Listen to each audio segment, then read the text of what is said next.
Can you do the intro in a British accent? Probably, but I'm not going to. And I'm not talking your high-pitched British accent. I'm talking your low-pitched. Like, go as low as you can. Hello, welcome to Arsenal X. There you go. Now you're talking. The Xbox podcast. That's what I'm talking about. Love. All right. Here. Here's a real high-class bout. It's on.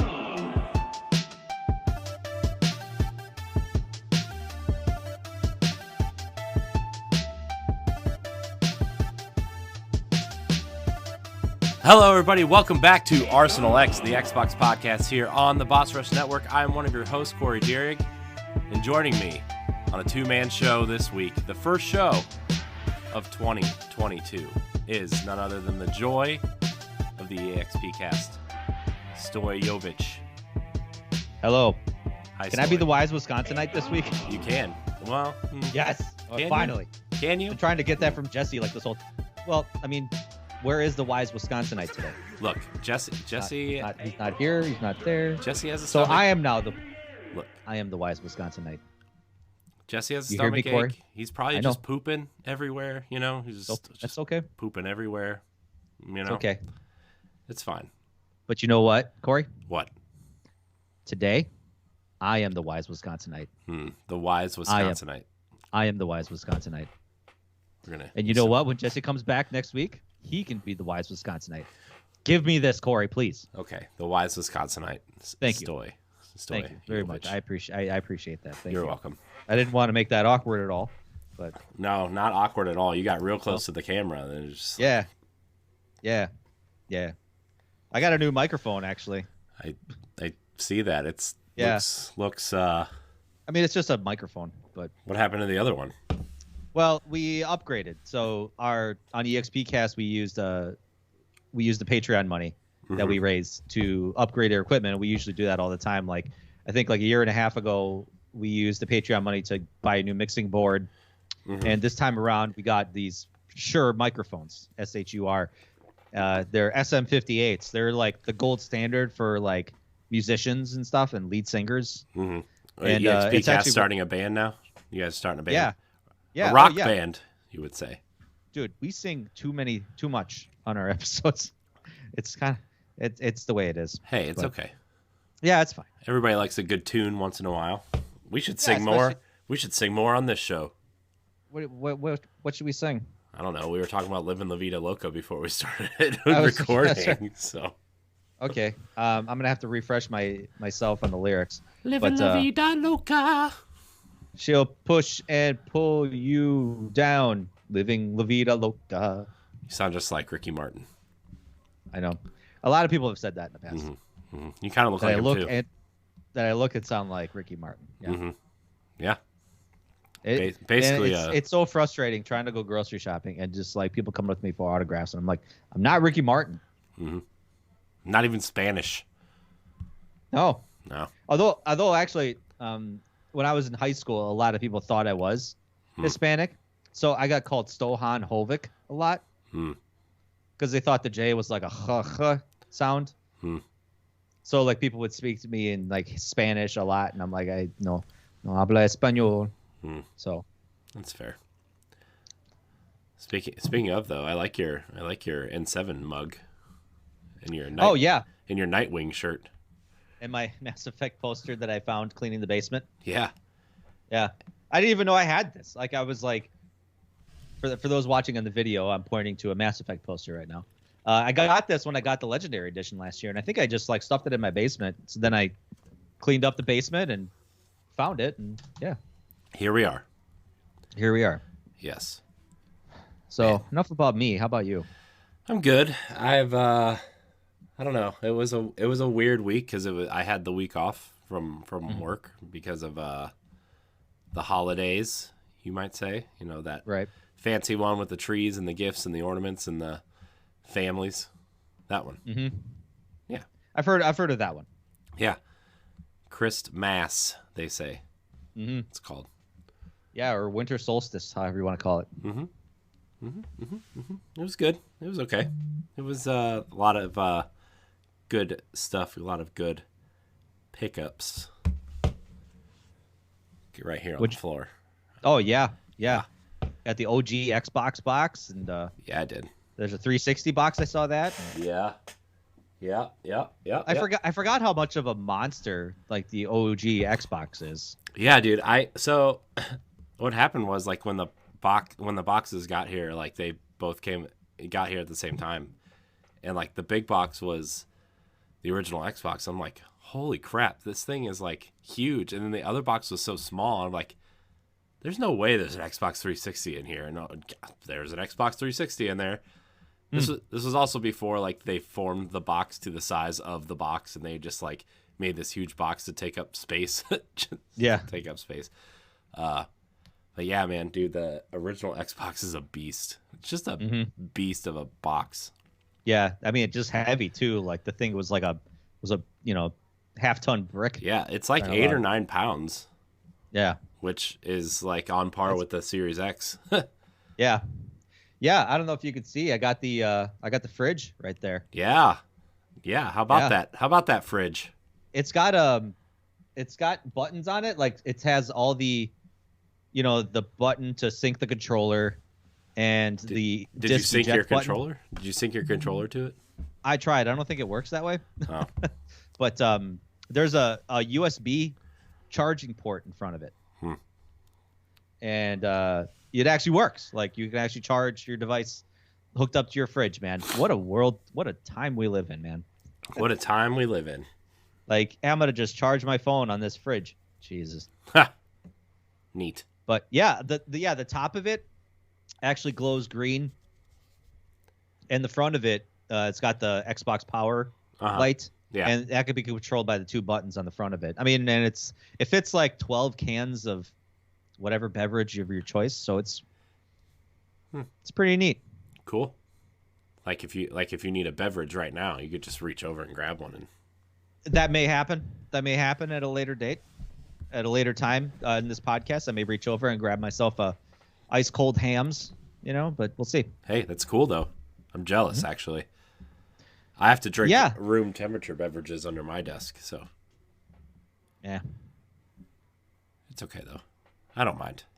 No, it's fine. I'm drinking tea right now. So tea. Did you get snow by you guys? No, it's coming though.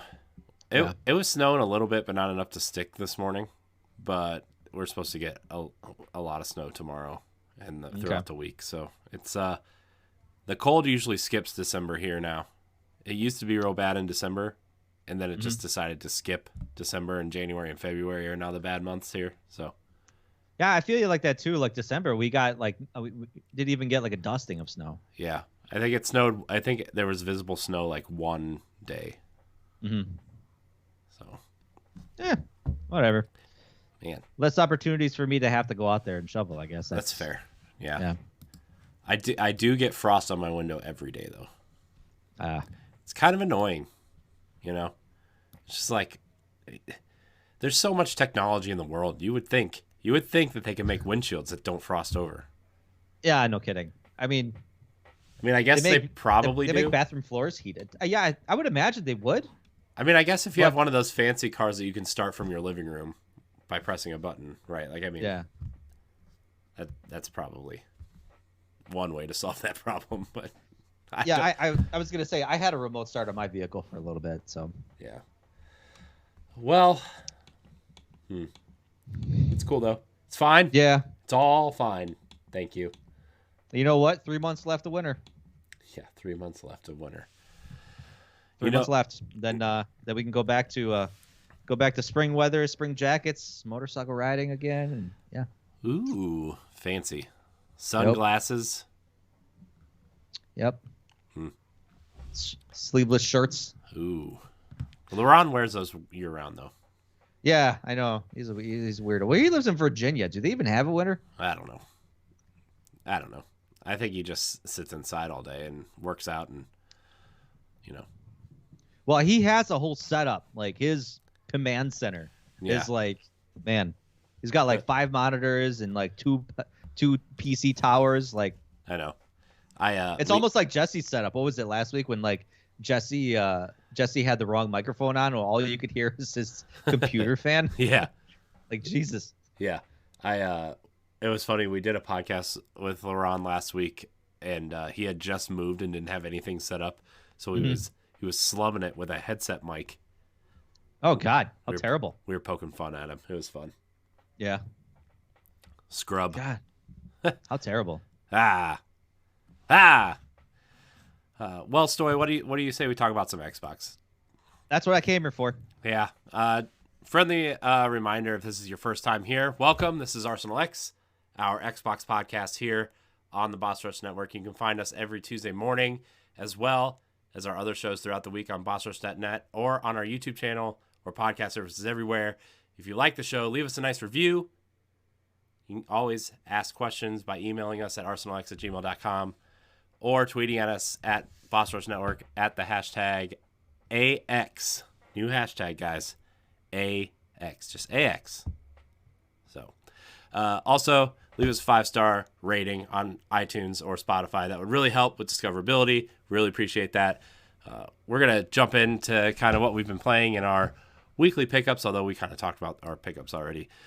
Story, we played some Resident Evil Operation Raccoon City.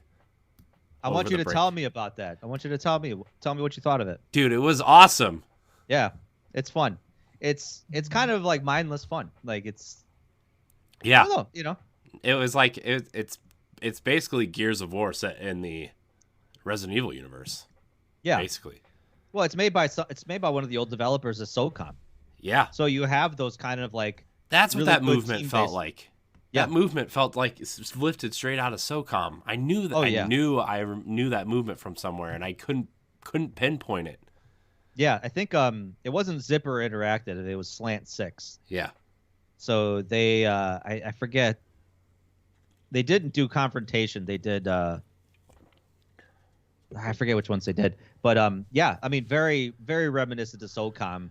So I imagine Capcom came forward to them and like, hey, we want you to make like a SOCOM style Resident Evil game, and I think they really nailed it. I think they did a good job. Like, yeah, you know, you could unlock different weapons with currency and like points or XP that you kind of pull from the game, and you know, between each mission, you know, you could set up with your, you know, what weapons and items you go with. So and there's plenty of characters to choose from with special abilities. It's really cool. Yeah, it was awesome. I really liked how the guns felt. I really liked how moving felt. It felt really good to play, and you know, it was cool. The environments were cool.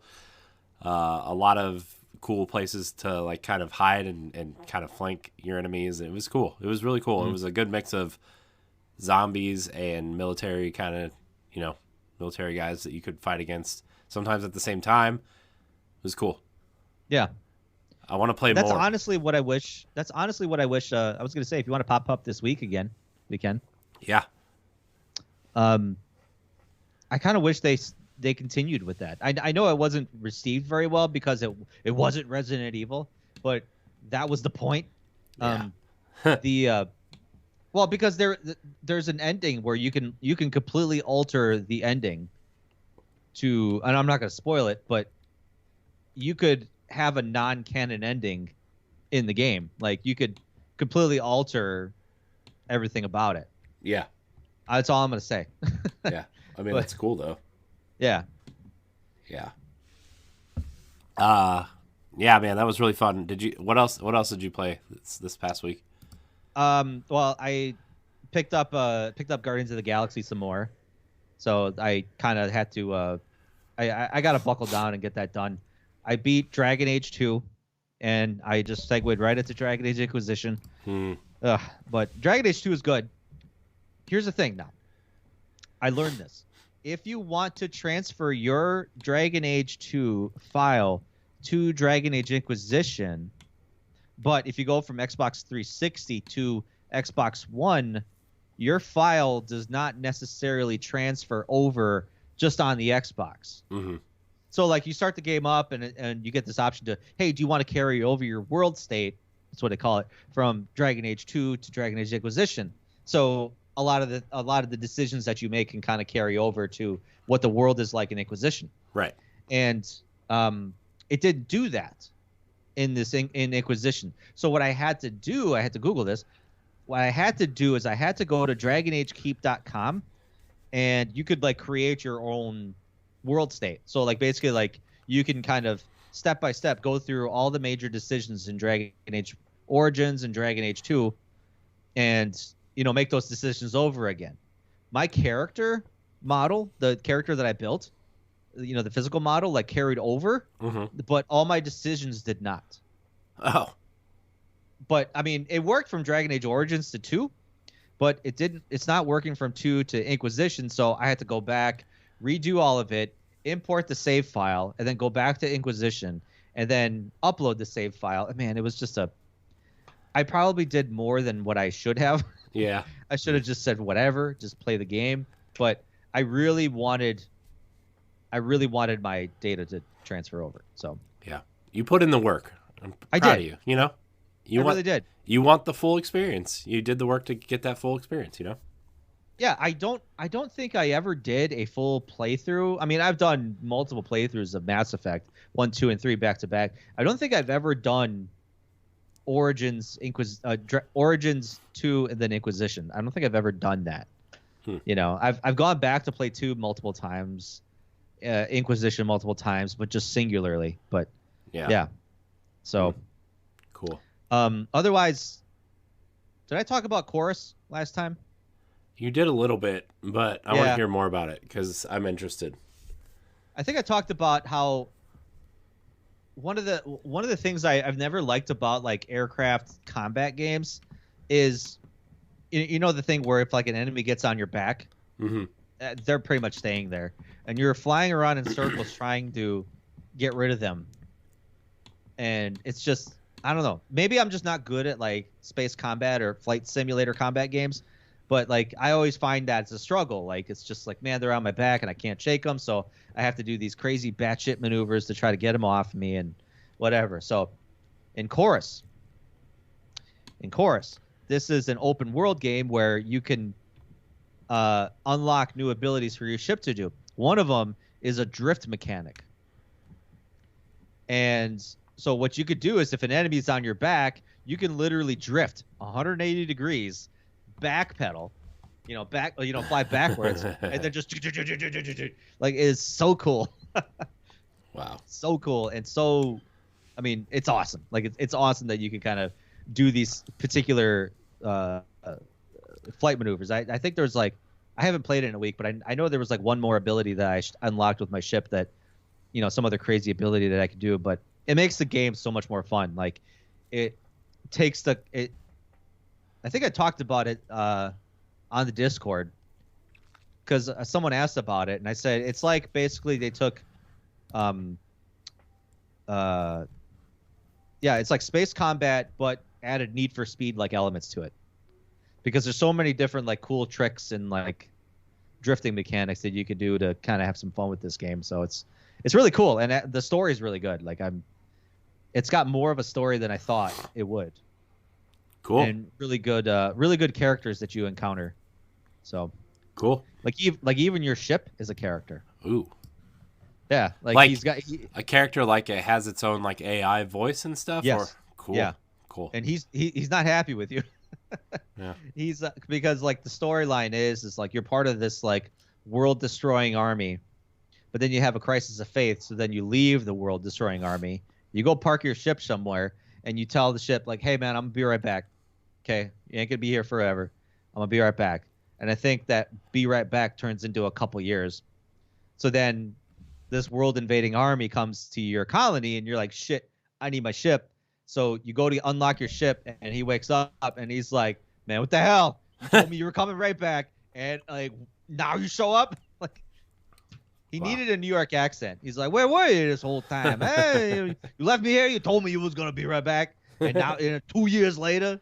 So yeah, he's not happy with you, but eventually you kind of get back to what you and your ship were always really good at least before. So nice. But yeah, really good story so far. And Corey, I'll have you know, I started playing Psychonauts 2 today. Ooh, having fun with it? You like it? Yeah, it's actually really good. I think my only gripe is that the movement is very slow. Yeah. But I mean, that's did you get the right? Did you get the ball, the ball yet? Yeah, I did. Yeah. I ended up using that because it's so much faster. Like I just use it all the time. I suppose I didn't think of that. Yeah. So, yeah, I only got through. I only got through the first area, the dental room area. Yeah. So I can understand people getting triggered by, like, if you don't like the dentist, stay away from this game. Yeah.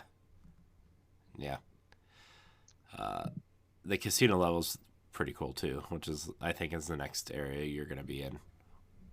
Very cool. Well, you'll be at Psychonauts headquarters first, and then you'll move into the casino area. Yeah, I literally just got to Psychonauts headquarters. That's where I left off. Yeah, there's some cool. Where I had to come and record a podcast. Sorry, it's okay. It's fine. I'm doing my job, playing Xbox games. That's fair. Especially this one, because I feel like we've talked about it. So many people have talked about it on so many levels, and like, yeah, I'm like, I really got to get on this. So yeah, it's got a lot of cool story building moments in the headquarters. So look around and talk to everybody. That's my suggestion. That's cool. Yeah, I like to do that actually. Even like when you're playing Guardians of the Galaxy, and then there was that area where you go to nowhere. Yeah.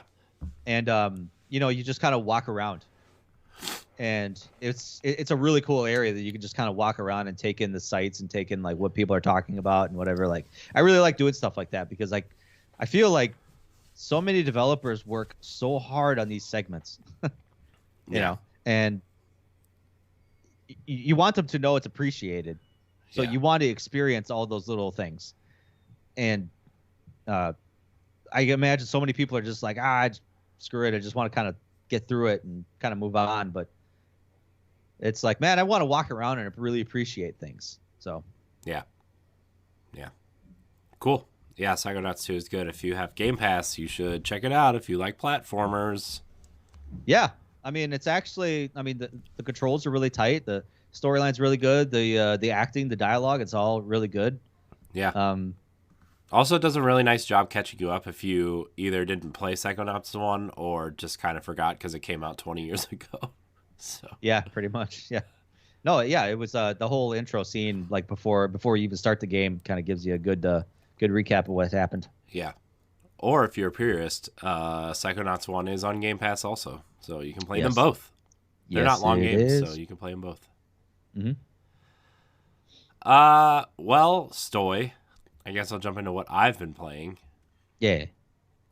So, a game I really liked at launch on Series X was Gears Tactics, and I played it for like a week, and I never went back. I loved it.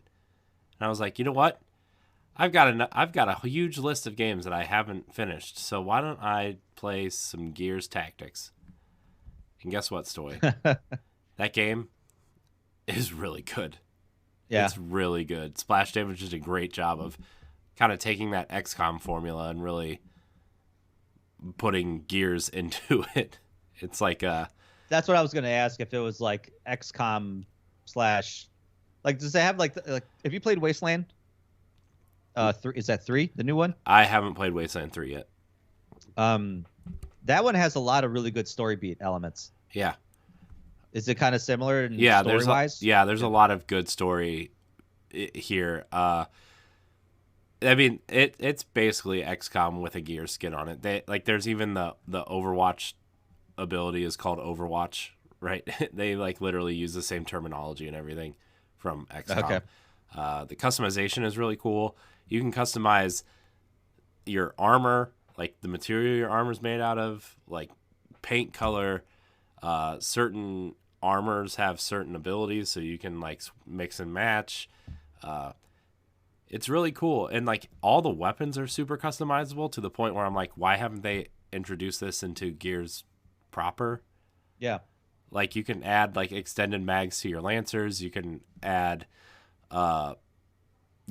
bigger kind of like to the Gnasher. You can have like a sturdier handle, so you can have a like less, doesn't, you know what I mean? I know I what can't you mean, yeah. I can't think right now. It's really cool, and like they reward you for being aggressive as long as you're smart about it. Like if you have your ability points, which is kind of like the points you have to spend during your move. Mm-hmm. If you perform an execution, they give you an ability point back. So like if you're kind of aggressive, they reward you by giving you an extra turn, but also you want to make sure you're kind of being tactical because you're gonna lose characters. It's just gonna happen. I have a whole set of characters that I'm using to just be, hey, you're gonna die this mission. I'm planning on you dying this mission. So good luck. If you don't die, it's just a bonus. Right. Plus, I like that. I don't like it when games kind of take away special abilities. Like it's almost like it almost hurts you or harmful to you. Like Yeah. I really feel like they should be rewarding you for those, or not rewarding you, but you know what I'm saying. yeah, I know. They what you're saying. they should be encouraging you. Yeah. It's cool. I really like it. I hope people have checked it out. I know a lot of people are saying there weren't any games that launched for the Xbox Series X, which I guess is kind of true since Halo was supposed to be there and this was supposed to be like the 1-2 punch for it. But Yeah. it's still like it's really worth playing, and it was $5 digitally at one point this past month. So I mean, plus it's on Game Pass if you have Game Pass. Blah, blah. I feel like at this point, if you don't have Game Pass and you have an Xbox, it's like, what are you doing with yourself? You know? I know, I'm kidding. Like, do you just like I mean, unless not like save? Like, I mean, because it's a money saver. Like, it really is. Like, yeah, I mean, unless you're $15 a month with for the top tier, yeah, you know, subscription service, and if you play multiple games a month, you know, yeah. I mean, unless you're like the GTA, Madden, Call of Duty gamer, like the generic gamer guy that just does that, like, unless you're that guy. And if you don't have Game Pass, it's just like, oh my gosh, what are you doing? Like, there's so many great games on there. Yeah, that they roll out almost weekly. Yeah. You know, if not every other week at least. Yeah. Speaking of Game Pass, have you ever had the pleasure of, and this is a weird detraction, have you ever had the pleasure of playing Aliens Fireteam Elite with David Lasby? No, I keep meaning to, and I have not done it yet. Let me tell you, that man lives and breathes this game. Does he? Oh yeah, like he is a tactician with a capital T. Like we played the first mission, and because I played it, I got through a lot of it on my PlayStation, but once it came out to Game Pass, I ended up picking it up. But that guy, he's like, guys, we're gonna play it on the hardcore level, okay, and I'm going to walk you through the entirety of what we should be doing, when we should be doing it, how we should be doing it, and where we should be doing it. So when we go down this hallway here, okay, the enemies are going to spawn right over here, so that means we got to place two turrets here, one on this side of the hallway, one up to the ceiling there, okay, and then what we're going to do is we're going to hide around this corner here, and we're going to funnel them in. The ones that get through the turret guns are going to get through to us. And Jesse, you're going to stand over there. And Stoy, I want you to stand behind this box here, and I'm going to be just ducking right in the middle. And we're just going to keep picking them off. And then, okay, Jesse, you need to stop moving from that box over there. Jesse, get back over here. I've already marked it on your HUD right there. Okay, all right, so go over here, stand over here, and then we're going to get back in here. And Jesse's like, oh, I was just kind of looking around to see, like, Jesse, get back into the hallway here. I was like, holy cow, what's going on? But you know what? I had a hell of a lot of fun playing with him. You know, it was kind of nice to have someone kind of hold my hand a bit. Because at the end of the mission, he's like, okay, so what'd you guys think of that experience? What are your thoughts? What do you like? And I was like, hey, man, that was a lot of fun. Yeah. I forgot. I wanted to talk about that experience earlier when I was talking about my games, but so I'm sorry I interrupted. No, that's cool. I've been meaning to play with him, and every time he puts a thing out on Twitter, and I like, since we've been trying to use Discord more, I haven't really been checking my Twitter as much, unless like I'm trying to shift my use of Twitter from just tweeting random things or checking messages and stuff to like using it as more of like a promotional tool for us and like work related stuff. So right. I've been trying to not be as active on Twitter, really, just because I think that's healthier, just based on the way that Twitter works. So, man, social media is such a cancer. Oh, it's terrible. Yeah. So I don't know. I should check. I wish there was just like an app that allowed you to check your DMs and that was it. Like if it all got funneled to one app. Yeah. Like if you were able to, there's got to be something like that somewhere. Yeah. Where like it funnels all your Instagram, Twitter, and Facebook messages all into one app. Yeah. If you God, just that would be so nice. if you like log into all of your social media apps right into one app and it was just like a message hub. Oh my gosh. Yeah. That'd be so nice. It really would. It really would. Man, that's a good business idea. If it doesn't exist already, we should do that. We should do it. Do you know how to Yeah. program apps? No. No, neither do I. But you know what? We'll figure it out. Anybody can do it, right? Yeah. You see those TV commercials of like learn to code in like 8 weeks. Yeah. Like those aren't scams. Yeah. No scam at all. Those are real schools. Real schools. So I also played Halo Infinite, more multiplayer. Played more Destiny 2. We did the dungeon last night, which was we did it again because you can grind it out and trying to get all that armor before this stuff goes away, which they haven't really been clear on when this 30th anniversary event is going away. Some people are saying it's going to go away in February. Other people are saying it's going to stick around until like 30th anniversary for Bungie. The Bungie. It's, for Bungie. Okay, yeah, I was going to say what? Yeah, it's the Bungie 30th anniversary event in Destiny. But I've got all the weapons except for the Halo 1 pistol. So, and mostly because I haven't even tried to do the quest yet. Like, I mean, Okay.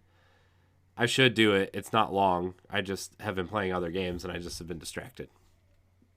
But I have the Halo 2 battle rifle.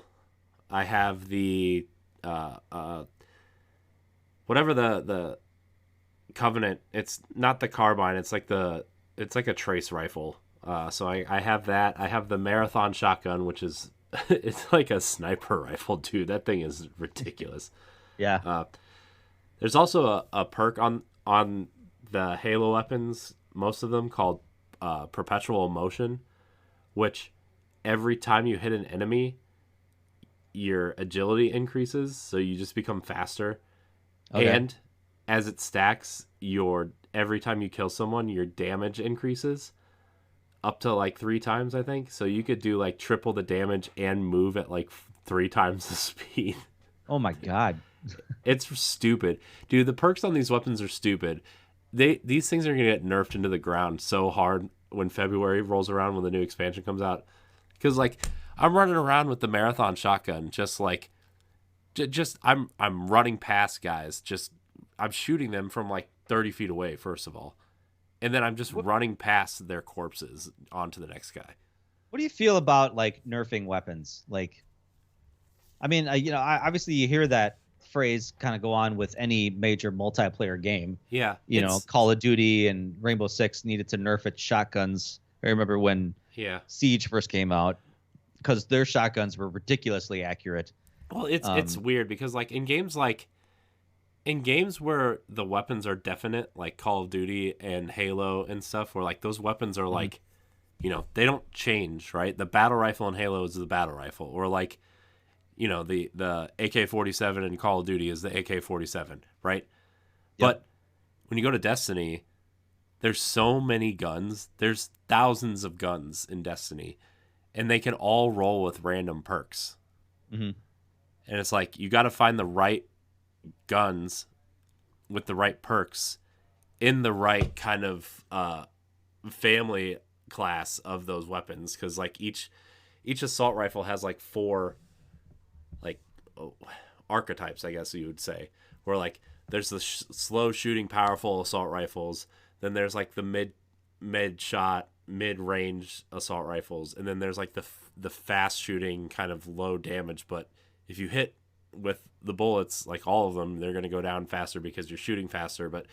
And then you got to balance the archetypes against the other archetypes, against the like all the different classes of weapons, and then you got to take into accountability the legendary versus the exotic weapons. And it's just like, God, I don't even know. This is a lot. Yeah, it hurts my brain thinking about it. And I host a Destiny show, so right. But that's why Josh hosts it with me, because you know, Josh gets it. I'm there to be like, next story. Yeah, right. Yeah. Coming up next. So yeah. Anyways, we what did we get? Oh, we did there's like these audio logs in the dungeon. There's 10 of them, and if you get all of them, you get a cool ornament for Galahorn, which is the rocket launcher that's like amazing. So we ended up getting the ornament for that weapon. It just makes the weapon look different. So that was fun. Cool. I played something else today too, but I don't remember. I made it a goal of mine to play. So I made it a goal of mine to play more games, more different types of games than I'm used to this year. So I downloaded a bunch that probably after we record tonight, I'm going to play some of them. But I haven't played Tell Me Why yet. I haven't played Wasteland 3 was one that I downloaded. I haven't played wow,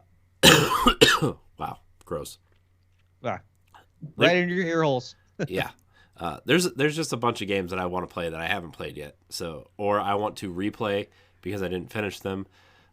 Like I re-downloaded the first Assassin's Creed game because it got the 60 frames a second kind of 1440p HDR kind of stuff, and there's like 4 achievements I'm missing from that game, and I would like to try to get them maybe. And I know that game's not very long, so. I wish Assassin's Creed would go back to those early days. Yeah, Instead of just being like jammed with like every bit of content they could come up with. Like, man, just let's go back to simpler times. I know they never will, because I think from what I hear, they're turning Assassin's Creed and giving it the For Honor treatment. I mean, Assassin's Creed Valhalla is their highest selling game of all time, so that should tell you something. Ubisoft? Yeah. Oh, I didn't know that. Yeah. Oh, wow. And before that, it was Odyssey. So I mean, people liked I really liked Odyssey. I didn't really care a lot for Origins, just because I don't know, those games are weird. Like you can tell which team made which game based on the character movement. Mm-hmm. So Origins and Valhalla were made by the same team, and you can tell because the characters feel heavy and clunky and not agile.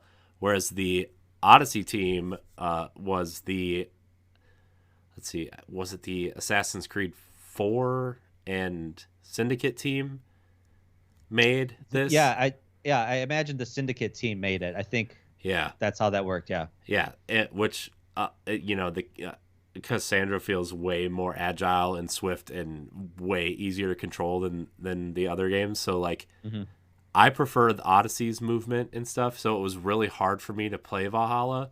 Oh, that's interesting, because I liked Origins and Valhalla's movement and combat more. I mean, I liked Odyssey, but admittedly, I play the Assassin's Creed games for the immersion and the environments and the locations and stuff. Like I absorb all that history stuff. That's why I loved Origins, because I was such a big, like I used to love ancient Egyptian culture when I was a kid. Yeah. I mean, don't get me wrong. I really liked Origins' story and like the setting and everything. I thought it was really cool.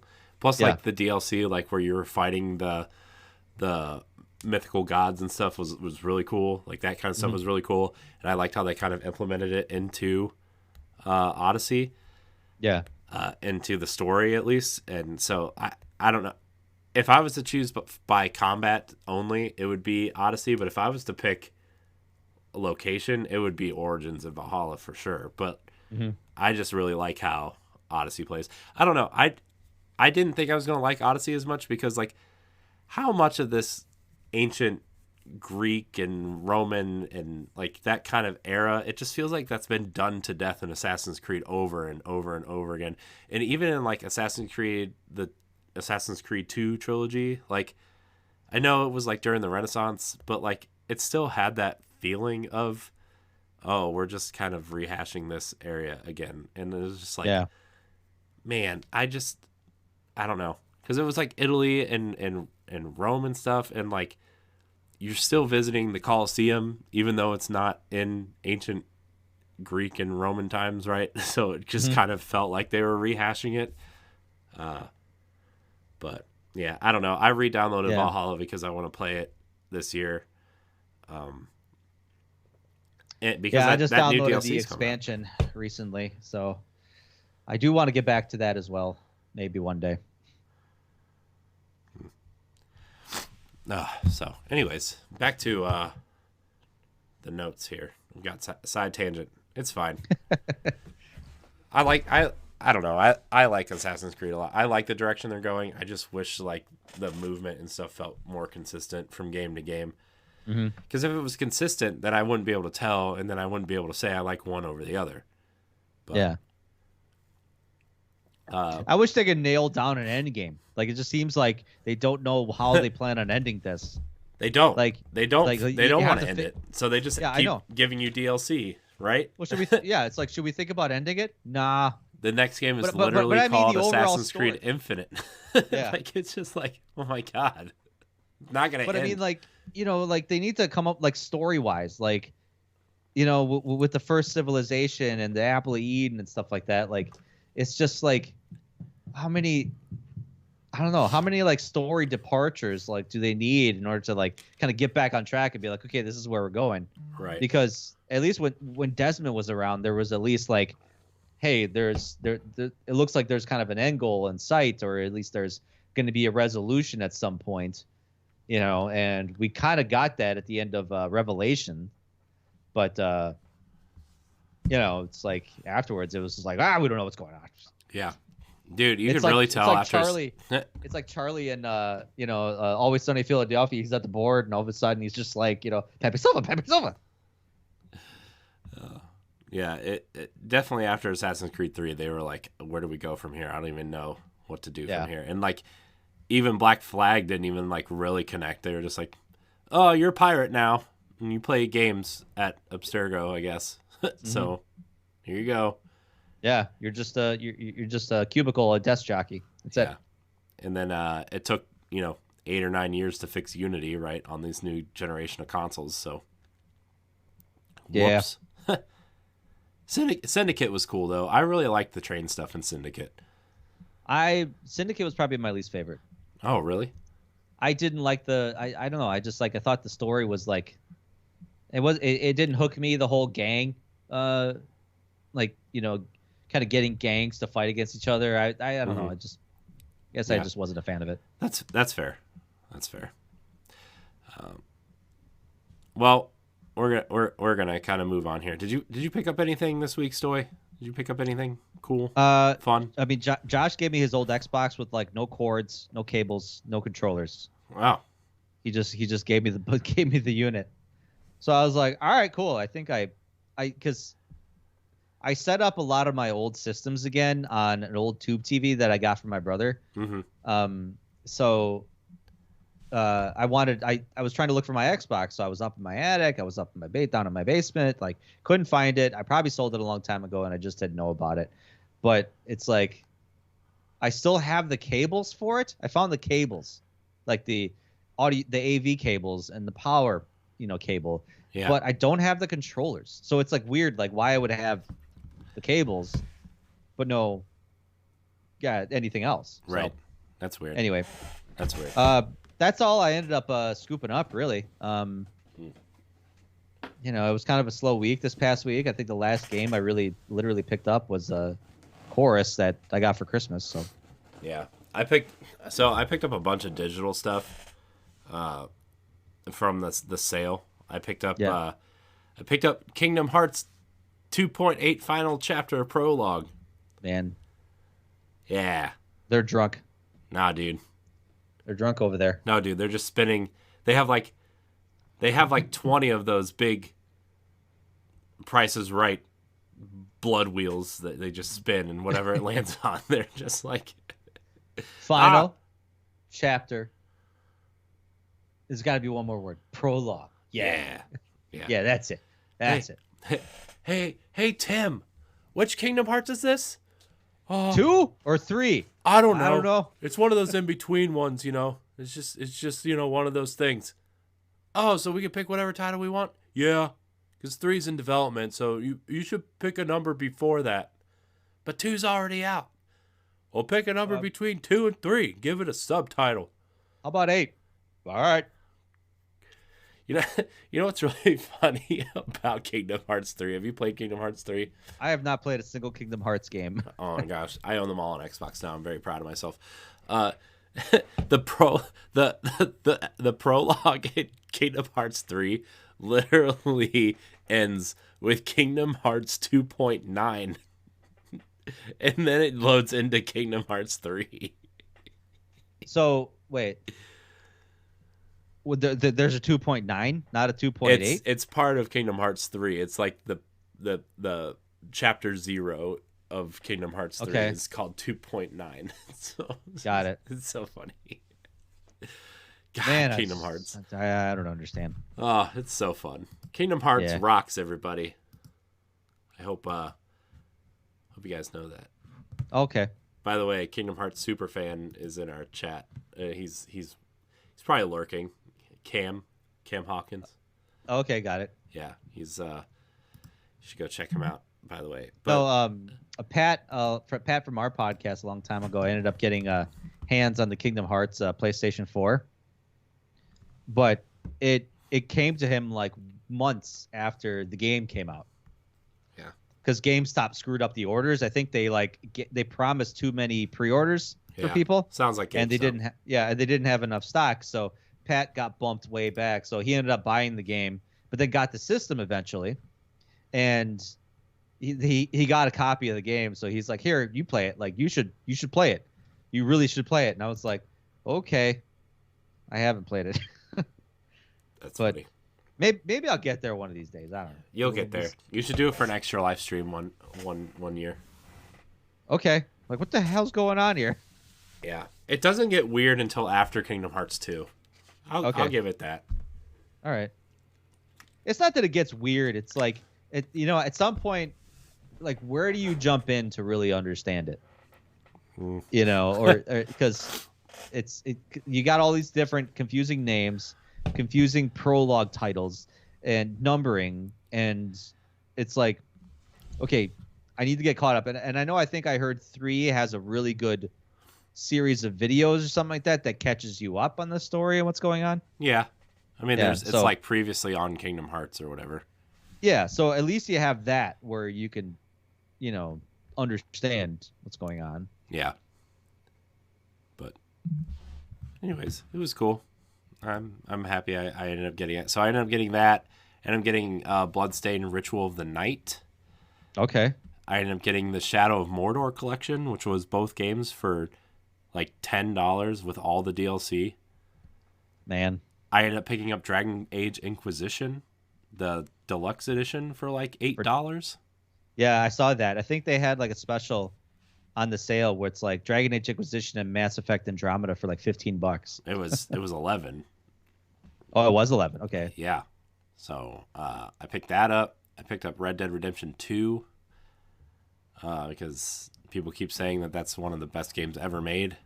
Hang on. You've never played Red Dead Redemption 2? No, I just at one point I decided that I just wasn't going to play it because I didn't think I was going to have the time. And so it was on sale. I was like, okay. Well, now you think you're just going to have the time?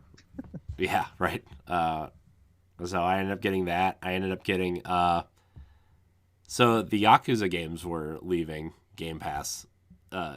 0, 1, and 2, I think. And they were all $4.99 a piece. So I was like, $15 for all 3 of these games. I'll maybe one day, who knows? So I got those. Isn't that kind of how that goes? It's like you just buy it just to have it. Yeah. Mm-hmm. And then I got because I always wanted to play it and I never did. And I have the second one through Games with Gold, but I never ever purchased the first one. The Batman Telltale series. Oh yeah, was $7, so I ended up just getting that as well. I got to jump back on that. I got through. I whizzed right through the first chapter, the first episode. And I got to get back into that. Well, okay, so the first one was like I thought I owned it because they gave away the first chapter for free at one point. Yeah, but it didn't unlock any of the achievements, and I was like, "What's going on?" And it's like, well, the achievements don't unlock unless you own the whole game. And I was like, I do own the whole game. And then I went to download the other chapters and it was like, this is going to cost you $29.99. And I'm like,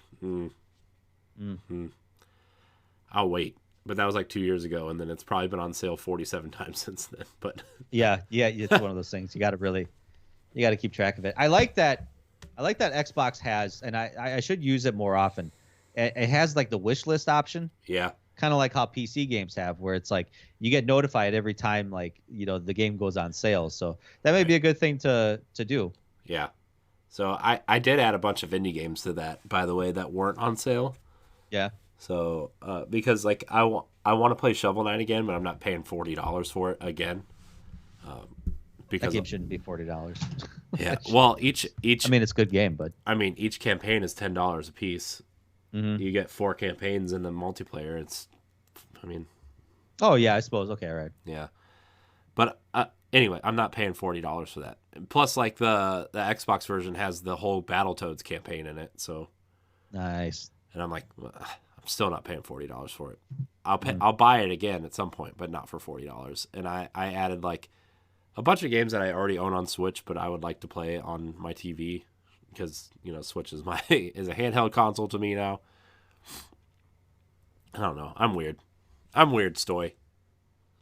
I know that. Well, I'm weird too. I have 2 Nintendo Switches. I have 3. Oh, okay, all right.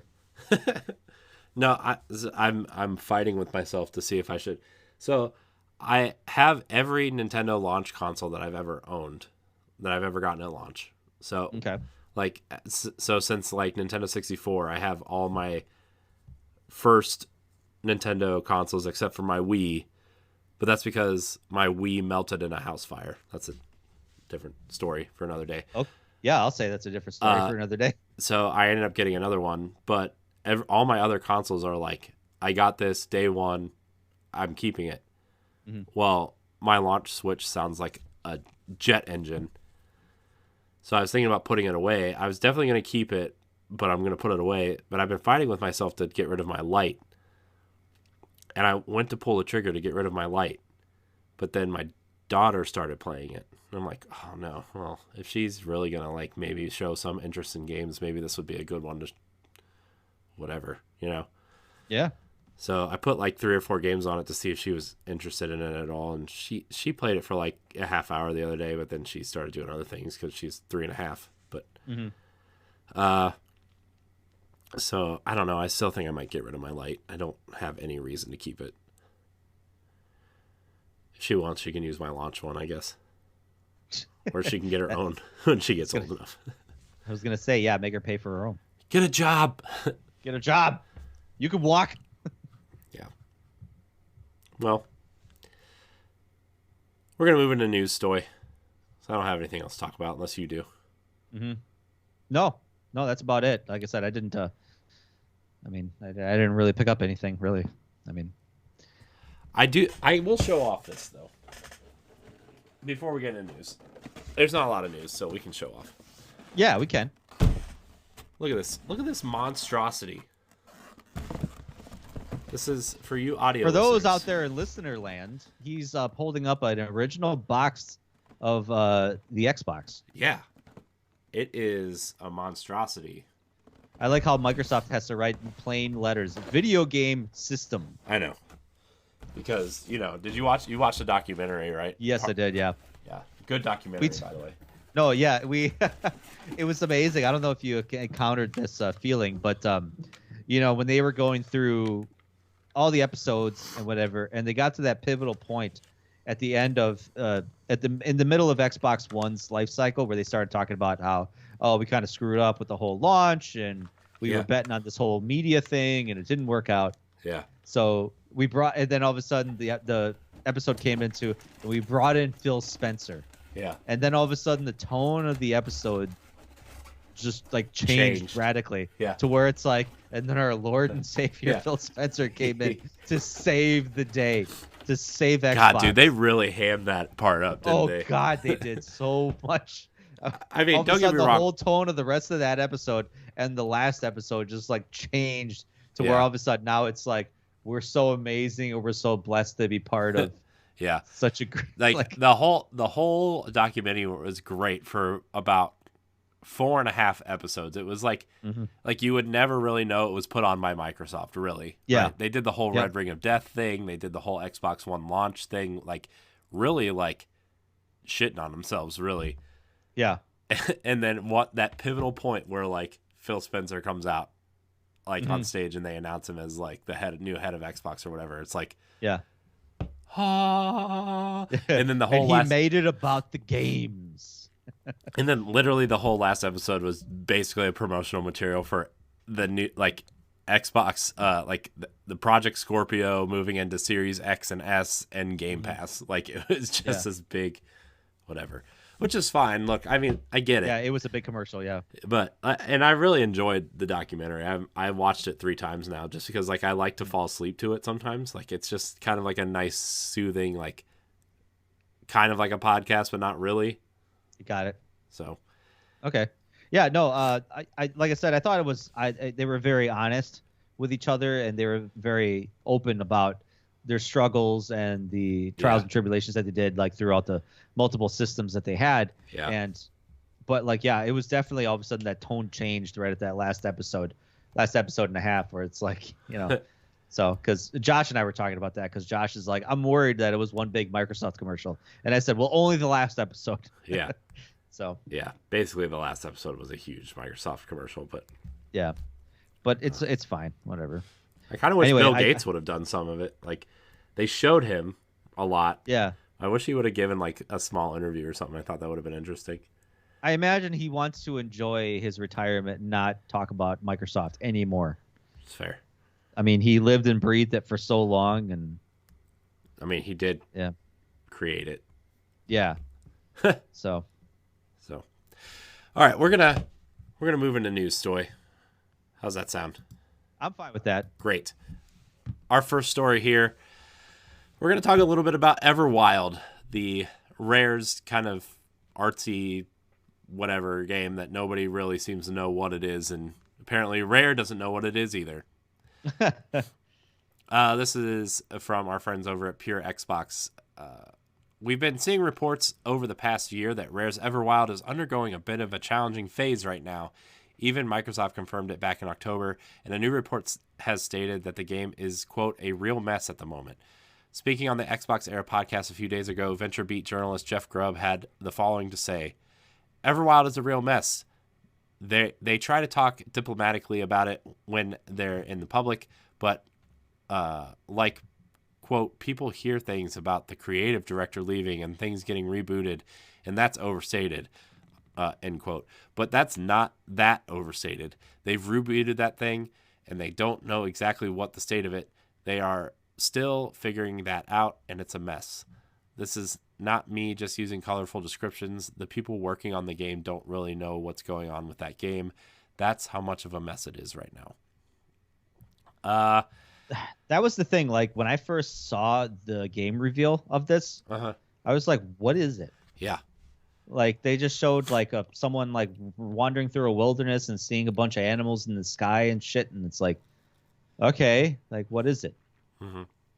Like, no details. It's probably like, you know, it's one of those things that, from what I hear, pre-production, you get all these like really good ideas that it's like, hey, let's make a game out of these really good ideas. Right. And then once they start to really implement these, quote, good ideas, they find out, well, they're not so good ideas anymore.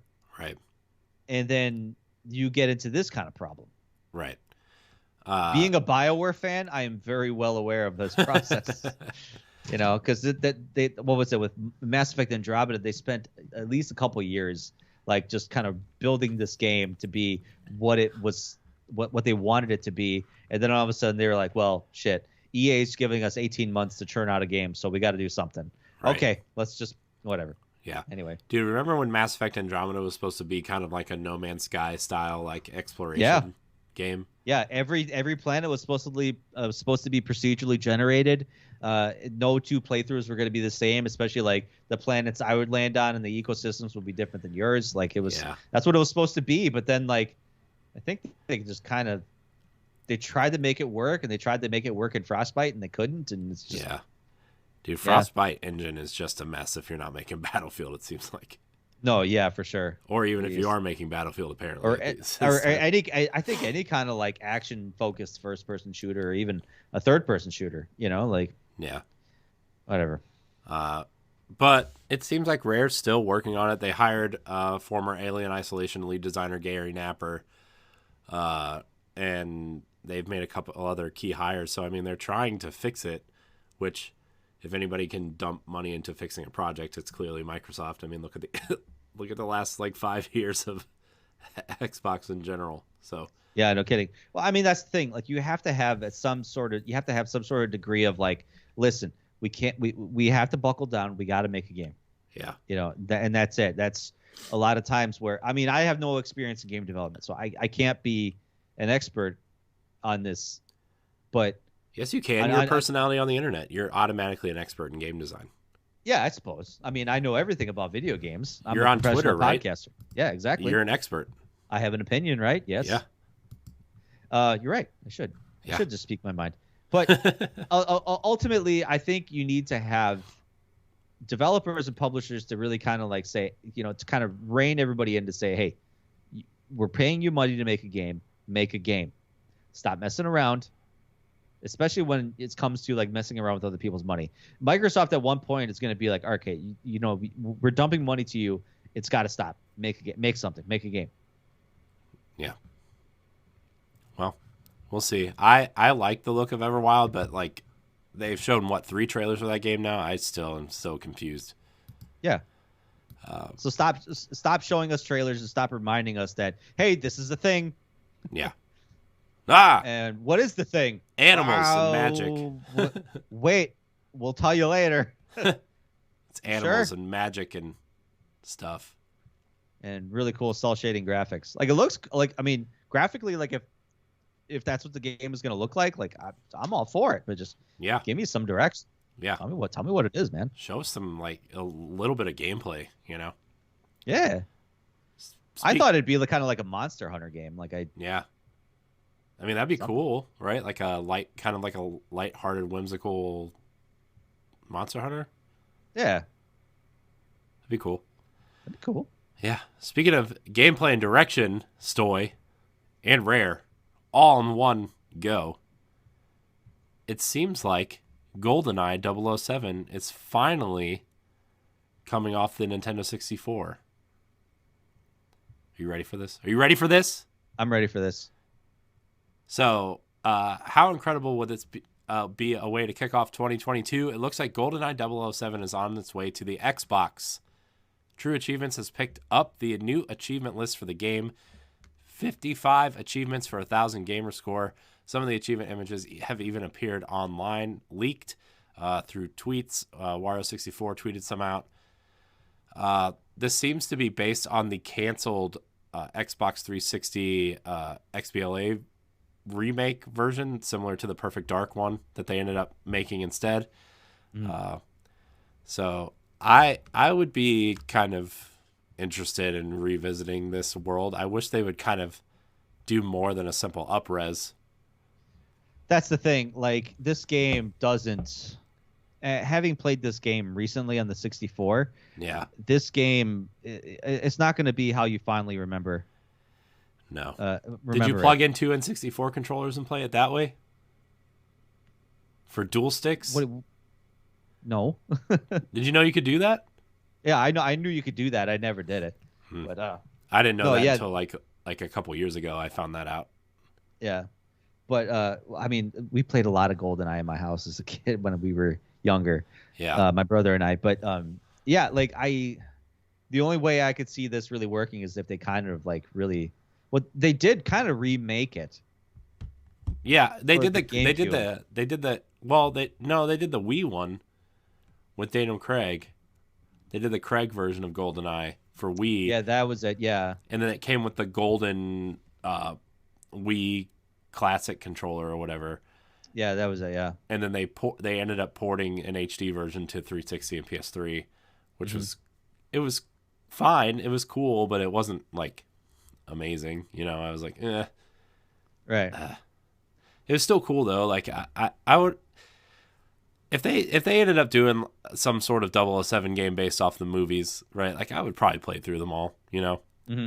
But I don't know. This seems like a, hey, remember when you played GoldenEye that one time on Nintendo 64? This is it, but we made it prettier. Yeah. I wonder if it's gonna have like the auto aim stuff. Remember the auto aim? Because it didn't have the dual stick, so you couldn't really aim. So it just like automatically you just see your silence pistol go whoop. Yep, like that. Well, yeah, that was kind of the hard thing about, the movement was with the joystick, and like looking was with the kind of like the yellow buttons. So it's like, Yeah. It just made it so hard to play any kind of first person shooter games with that kind of control scheme. If you're not using 2 analog sticks to play a first person shooter, Yeah. like you have to have some sort of like auto aim feature like that. I mean, besides playing games on a PC, like how did you play first person shooter just before Halo? You know what I mean? Like, God. Yeah. I mean, say what you want about Halo and Xbox. I don't care if you're a hater or a lover, but like Halo changed everything. Halo really changed everything. I mean, it really made first person shooters on a console like possible. Yeah. It really paved the way. Yeah. And that's where we got so many good first person shooter titles because of Halo telling the world basically, see, you can do this. Yeah. And you can make it work. Yeah. They set the benchmark. Yeah. So I hope they rework like a control scheme that works. I don't think it's going to be very good, but I guess it's cool that it's coming. I'll check it out especially if it's like, I bet this is a Game Pass game. You think this will be on Game Pass? I would think so. I don't think people are going to pay money for this. Yeah. Or people are going to want to pay money for this. Yeah. I wonder maybe like, okay, $5, $7 or something like that. Yeah. But I wonder how much money Microsoft ponied up for this. This seems like a goodwill type of game that they know they're not going to make any money off of. Mm-hmm. So, yeah. All right, the last story here, Bully 2. We talked about Bully 2 potentially being revealed at the Game Awards the last time we recorded. Apparently, it was already in development at one point and was later canceled because. There's a whole kind of like a history of Rockstar on GameInformer.com. I suggest you read it because this is where that story came from. I'm not going to. There's a small excerpt about Bully 2 being developed at Rockstar New England. They ended up doing other, like a racing game, I think, after this got canceled, and then later doing other stuff. But yeah, Bully 2 was they said after San Andreas that this was going to be, they thought Bully 2 was going to be the next big thing from Rockstar, and then it just ended up getting canceled. So that's, see, I don't understand the hype behind Bully, because when it first came out, I remember it wasn't necessarily received the greatest. Yeah. Like it had interesting concepts to it, but not a lot of people were really into it. No, I think a lot of people remember. They remember Rockstar with rose-colored glasses. Everything they put out, Grand Theft Auto 3 was really their first big game that got a lot of attention, right? Because you had State of Emergency, which wasn't very good. You had Manhunt, which was like this weird kind of murder game that was weird. It wasn't good. I remember that. Oni, which was that weird third-person shooter developed by Bungie, right? Like that was weird. Like Rockstar didn't have any great games, right? They published Red Dead Revolver from Capcom, right? But like, and I guess Max Payne. They published Max Payne, I guess, but like yes, 3 was good. Yeah, Max Payne 3 was good. Yeah, but like. Before GTA was all they had, until Red Dead Redemption, I would say, right? Really? Yeah. Like Bully was okay, but I guess if you're looking at, Midnight Club also they had, which was kind of okay. Yeah, that was okay. I mean, it was trying to be Need for Speed. Yeah, but like Rockstar wasn't really who they were until Grand Theft Auto 4, I would say, and Red Dead Redemption. Like how you think of them today. Yeah, the GTA 3 trilogy was awesome, but it was GTA. It wasn't because Rockstar was this huge name yet. Mm-hmm. So, I don't know. So that's why I don't understand why every time we get a little snippet of like, rumors of bully, like all these gaming journalists are like going apeshit about it, where it's like, oh my god, look, bully news. Oh, there's rumor we're gonna get a trailer for it. Oh my god, like it'd be amazing. But it's like, none of these people played it when it first came out. Did you play the Wii version? I played the Wii version of Bully for like 2 hours. Guess what? Wasn't very good. Granted, I played it I on the didn't even Wii. get that far. I played it on the PS2, and I was like, what's the big deal of this game? And I think I rented it at the time. Yeah. And I just turned it back in. Yeah. So I didn't really play Bully at all. I have the Scholarship Edition for 360, which I could go back to, I guess, and play it. But maybe I will at some point this year. Along with the 60 other games on my backlog. But I don't know. I'm just it feels like a Mirror's Edge situation where people were clamoring for a sequel, and when they put one out, nobody bought it. And that man, every time people talk about Mirror's Edge, that pisses me off so much. Because like I really wanted a sequel. I actually wanted a sequel. I loved the first Mirror's Edge, and when the second one came out, Catalyst, like I loved it. I bought the collector's edition, the whole big statue. It's a huge statue sitting up there.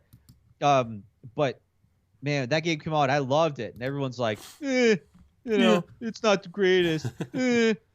Whatever. This game sucks. It's like just the same people that were like begging for its release. Now now EA's like, we gave you what you want. Well, Ugh. man. So, Bully 2 was canceled. Maybe there'll be a different Bully 2 somewhere down the line, but cool. All right, so we're starting a new segment called the Wrap Up, where we did some tinkering during the off week. You would say suggestions that maybe would make the show a little bit lighter, a little bit better. We're adding a news wrap up where smaller stories that maybe we don't really need to have discussions about, but feel you need to be informed of anyway. So first up here, legendary NFL coach and broadcaster John Madden passed away on December 28th. Madden is most known in the gaming community by his name and likeness to the annual EA Sports football simulation of the same name. Very sad to hear that John Madden passed away. Big influence in my life, playing football a lot and learning how to study tape. We watched a lot of John Madden breakdown film when I was playing football, and that's how we learned how to watch tape on the opposing teams. So, sad that he passed away. Rest in peace, I guess. Man, a lot of people passing away this past week. Yeah, no kidding. Like 2021's not done, wasn't done yet. It's like, let's give you Betty White like right at the end too. Yeah. No, we talked about this before about how probably the worst tweet to have come out is a journalist on Twitter said, everyone eulogizing Madden, how many concussions could we have prevented had he not turned brain injuries into a video game? And it's like, oh God. Yeah. That's a terrible take.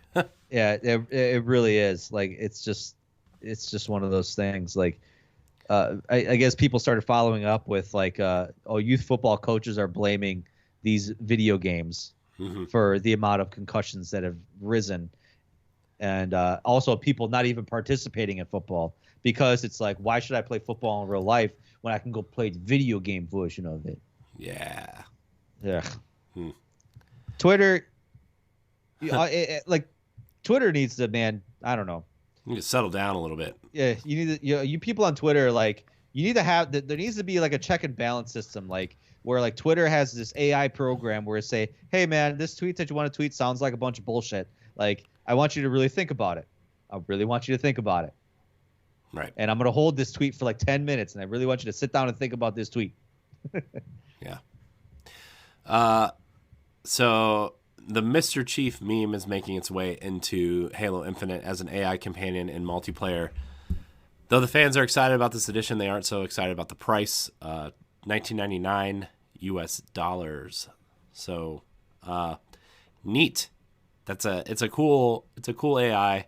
Not paying $20 for it. Sorry. This is what happens when games go free to play. I mean, I'm aware. Yeah. You don't tell me. I also came from an era when playing Halo, the only thing you could do was change your Spartan's color, and that's what you had, and that's what you played multiplayer with. So guess what? I don't care. I spent $10 on my battle pass, and I'm perfectly happy with it. Yeah. I mean, these game developers got to make money somehow. I mean, let's keep that in mind. Video games are a business. Mm-hmm. Developers are a business. 343 Studios is a business. They need money. It's true. And they need your money. Yeah. Yeah. Your money. Yo money. Speaking of free-to-play games, Stoy, our last story in the wrap-up, Fortnite may be adding a no-build mode, meaning the only way you can win is by shooting people. So just any standard battle royale game. Mm-hmm.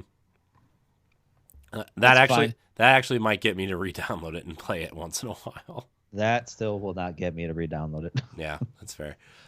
Dude, before we get into games with gold, Fortnite, I'm so glad that that's not the game I suck my time into, because I would be poor as hell. You see all the cool skins besides like the Marvel ones. This season alone, they've had The Rock as a skin, they have Boba Fett as a skin, they have the Gears of War characters as a skin. They brought back a Master Chief the week that Halo Infinite dropped as a skin, and now there was something else that just recently dropped too that was like really cool, and that would have been like $200 to get all that. I'm like, oh my god, I'm so glad I'm not into Fortnite. Yeah, really, because especially that one little thing, like especially when they drop Batman, it's like, oh man, that would be kind of cool. Yeah, or like when they dropped Captain America, I was like, that was the one time I was like, okay, maybe, or Master Chief the first time, I was like, maybe I'll spend some money just so when I play this game, I can play as a character that I really like. And then I went in to buy Captain America, and it was like $40. I was like, nope. Wow, that's expensive. Well, the skin. But, I mean, it's kind of genius when you think about it, like from both Epic and the developer, because like I imagine like 343 Studios is like, yeah, we'll have you use the likeliness of Master Chief. We'll get 20% of whatever you make. Yeah. And it benefits both. Yeah. Well, like Captain America, for example, the skin only was $25, but you got to have Captain America. That's still expensive. God. It is. But Lord. like you can't have Captain America without a shield, which is like the backpack, which I don't know why characters have backpacks in that game, but like, wait, that's extra too? Well, you can buy each piece separately, or you can buy the bundle. God. Or you can buy the bundle, right? The Avengers Helicarrier was like the little like floaty thing when you jump out of the battle bus. So that was extra. And then like his pickaxe was like, what was his pickaxe? I can't remember if it was like Thor's hammer or something. But like, yeah, like it was like if you bought it all separate, it was like what, $52 or something. Or if you bought the bundle, it was it was either $34.99 or $39.99. I'm not even kidding. Good God. Wow. Yeah. That's something. Yeah. That is something. Yeah. But Stoy, you know what doesn't cost you any money this month? Games with gold. Games with gold. So. I have not heard of any of these games. I really haven't either. So the available from January 1st to the 31st is Neurovoider. Neurovoider. From January 16th to February 15th is Aground. Aground? Sure. Agrund. I don't know. Available from January 1st through 15th is Radiant Silvergun, is your Xbox 360 title, which is now backwards compatible on Xbox One and Xbox Series consoles. And then from January 16th through the 31st is Space Invaders Infinity Gene, which I assume is some variant of Space Invaders.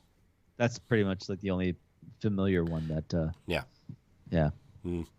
Cool. Neat. We're gonna move on to a segment called. What? I was gonna say there ain't anything coming out for Game Pass this week, so. I know. I was gonna say. I know. I think there's a couple games coming out next week. I could talk about stuff that's leaving. I mean, you could, I guess. Yeah. PUBG is leading because apparently PUBG is going free to play. Yeah. So, and then like some other like games like Desperados 3, Ghost of a Tale, Mountain Blade, Warband, Pandemic the board game, the video game, I guess. And then YIIK, a postmodern RPG. Y2K. Yeah, I suppose. But also Yakuza 0, 1, and 2 left also this past week. Right, yeah. But they're still only $5 a piece if you want them. Well, yeah, like admit it, if you had the game on Game Pass, you can actually there's a lot of times for I think a certain amount of time that game is like discounted. So like you could buy the game for like a 20% discount. Yeah. It doesn't last for long though. So yeah. I think it's up to a week after the game leaves that it's on sale. Yeah. There's actually a section on Game Pass called Leaving Soon. You can go in there, and if you want to purchase the game, you can just click on it and say buy to keep or whatever. Yeah, right. Which is a nice feature, I guess. No, it really is. Honestly, it's like I said, it's kind of a good way to make Game Pass viable. Is like you're still making money off of people purchasing games because, you know, when the game leaves, it's like, hey, I still want the game in my library. Right. So, yeah. Yeah. All right. Well, Stoy, we're going to move into our topic of the show, which is a look at Xbox preview in 2022 and beyond. This is a big preview, man. There's a lot of games on this list. I think there's almost 40 games on this list that we know about this year so far. Granted, some of them are upgrades, some of them are, you know, delayed games, and some of them we don't even know if they're coming out this year. But I am excited for a lot of these games. I have to tell you. Mm-hmm. I really have to tell you. Before we start, I do want to say that 2021 sucked. There really wasn't a lot for video games. I mean, to come out this year, and I know there's very good reasons behind it. Like I totally get it. I understand it. Development on a lot of these big title video games took a huge hit. Yeah. But you know, so I'm really putting stock in the fact that 2022 is going to be one of the biggest years for video games in recent memory. And just looking at this list, I'm like, yeah, it's definitely shaping up to be that way. Yeah. So how do you want to do this? Because I originally had everybody pick 5 games that they were excited for from this list, but that's when I thought there were going to be 4 of us on this show and not just the 2 of us. Mm-hmm. Do we want to go through the whole list, or do we just kind of want to? Well, I mean, we could, like a lot of these we can kind of can kind of shoot through like quickly. Yeah. Okay. So we'll just run down the list, and then if we have a discussion, if we have something to say about it, we'll just say something about it, I guess. Right. Yeah. Of course. Yeah. Cool. All right. So this is like literally in order of release date. So it's kind of nice that I tried to do that so that we could just kind of, you know, kind of give everybody an idea, a big picture idea of what's coming. Which some of these I'm surprised are coming as quickly as they are. I didn't realize some of these games were coming out so soon. Yeah. So to kick off the year, the Rainbow Six Extraction is coming on January 20th, which seems cool. I'm actually excited for this one because this has. If I play Rainbow Six, I play Terrorist Hunt. Yeah. I played those modes, and this is a really good refresher. If not, I mean, Tom Clancy. He's probably rolling over in his grave right now to see what games with his name on it are doing. Oh, you mean X Defiant isn't really a Tom Clancy game for you? No. Nope. But I'm excited for this one. I mean, it's like kind of like tactical Left 4 Dead. Yeah. This game is a full game sequel based off of it's a sequel to an event that happened in the current game, right? Yeah, they had it was like kind of like in beta mode, or they kind of like it was called like Rainbow Six Quarantine or something like that. Yeah. Where like you had to extract a scientist from a laboratory. But like there was like these monsters in this laboratory, and then when you completed the extraction, that was it. and apparently that caused this big cataclysmic apocalyptic event that is now going to be you're not going to be playing in this game. Okay. Yeah. Well, I'll check. I will probably check this out at some point. The only reason why I'm not going to buy it day one is because I don't know if I'm going to have anybody to play it with. But if you I'll play it with you because I'll jump on it. I've been meaning to really get back into Siege. Like I don't know. It's one of those things like I played it for a short amount of time and then I would keep kind of going back to it and going back to it and going back to it and then just Yeah. It's like an ex-girlfriend. You just keep going back to her and just oh yeah, nothing's changed. It's comfort. And then you just keep going back. Yeah, it's comfort. I get it. Coming on February 4th is Dying Light 2 Stay Human. I know there's a lot of hype around this game. I know a lot of people really like that first game.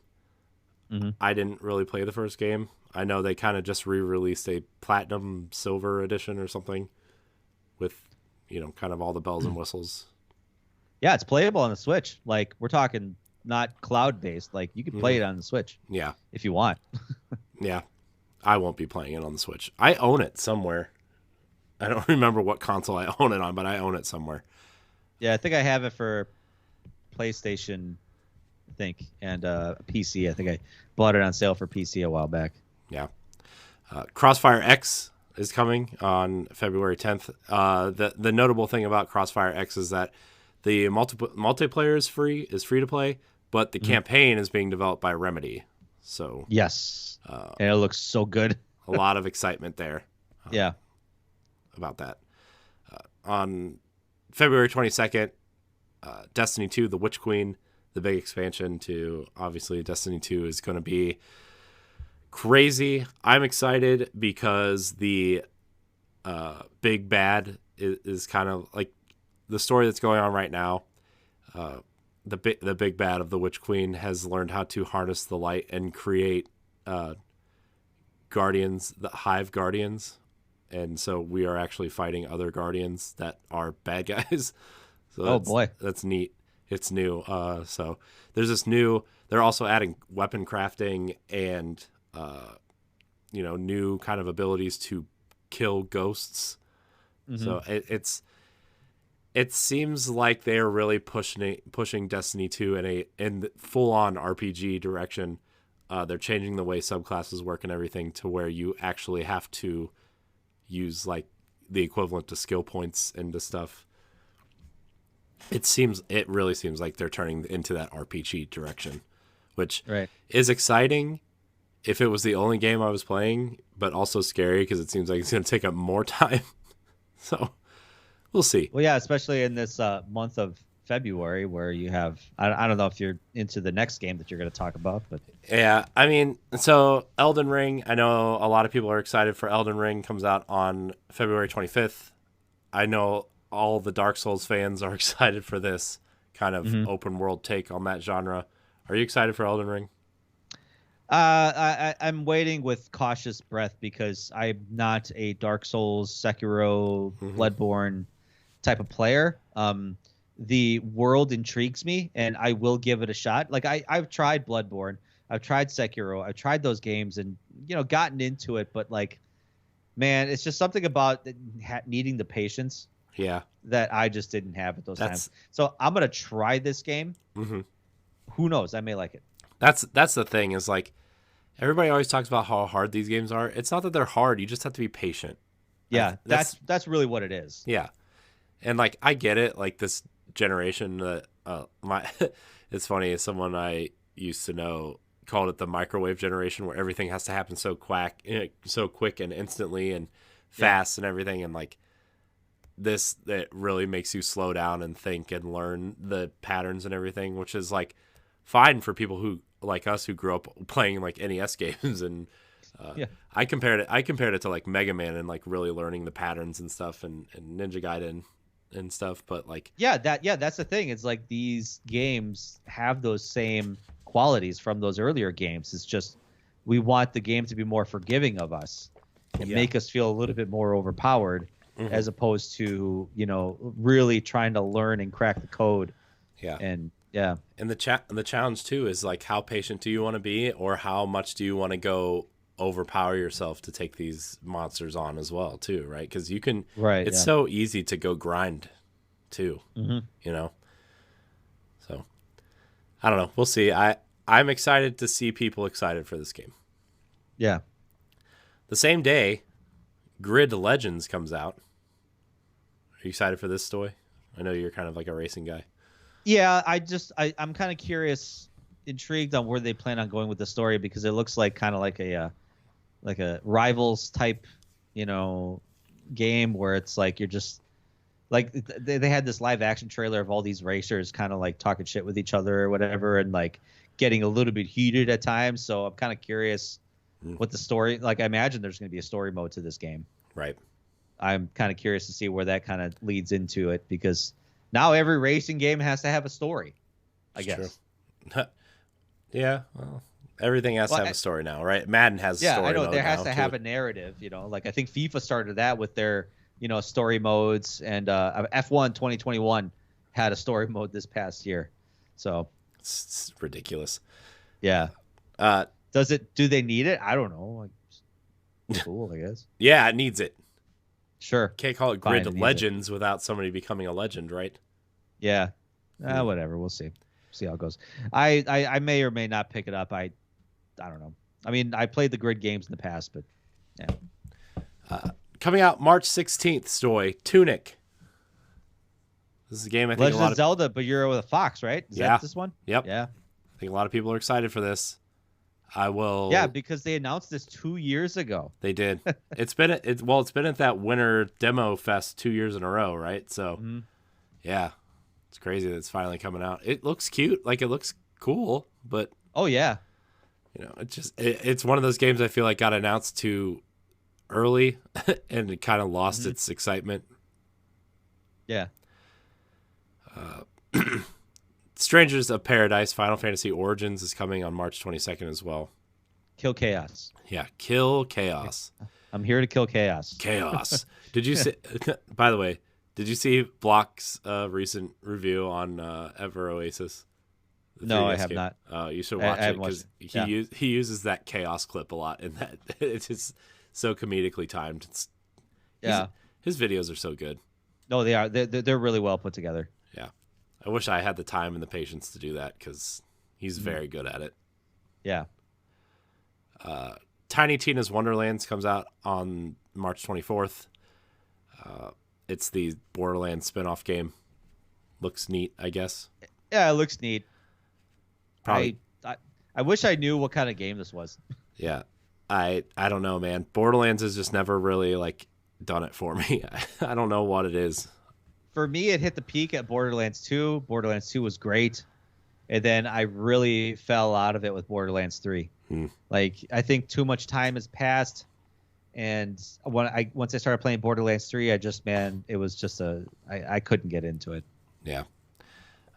The GTA 5 Series X upgrade is coming in March as well. 3 generations of GTA 5. Mm-hmm. They're shutting down the online for 360 and PS3, though. Oh, yeah. Rip. I hope so. WWE 2K22 is coming out in March as well. Silence. Cool. Lego Star Wars The Skywalker Saga is coming in Q1. Finally. Yeah. I'll probably Another one that was announced like a couple years ago. Yeah. Hope it's better than the last movie. I'll probably check it out. I don't know. I haven't played a Lego game in a long time, so. Yeah, I think the last one I played was like the first Harry Potter one. Which for me, I think it was Lego Indiana Jones. Oh yeah, I forgot Lego Indiana Jones too. When yeah, because they put the 4th movie in there. Mm-hmm. Cyberpunk is also getting its Series X upgrade in Q1, supposedly, maybe. This is what I'm waiting for. I got through a few hours of Cyberpunk when it first came out. It was glitchy. It wasn't like game breaking glitch, but it was glitchy on my Series X. But then when they said like, oh, the upgrade is coming soon, I was like, all right, I'll just shelve it. Yeah. And wait for that upgrade. But here I am still waiting whole year later. Yeah. I really want to play this game. Mm-hmm. And I'm really hoping that comes out Yeah, soon. I will probably revisit it. I ended up playing through it and finishing it. It got to a point where I was just like, I don't want to do any of the side stuff because I know when this upgrade comes out, I might revisit it at some point. But the story, I really liked the main story. You know, it was intriguing enough to keep me going through, but I don't know. I didn't think there was enough. It definitely wasn't the game that they promised it to be, right? It was. Yeah. So I don't know. I'll revisit it. I just want to see what it looks like, I think. Mm-hmm. Warhammer 40K Darktide is coming to Game Pass in Q1, which is their kind of Left 4 Dead version. Yeah.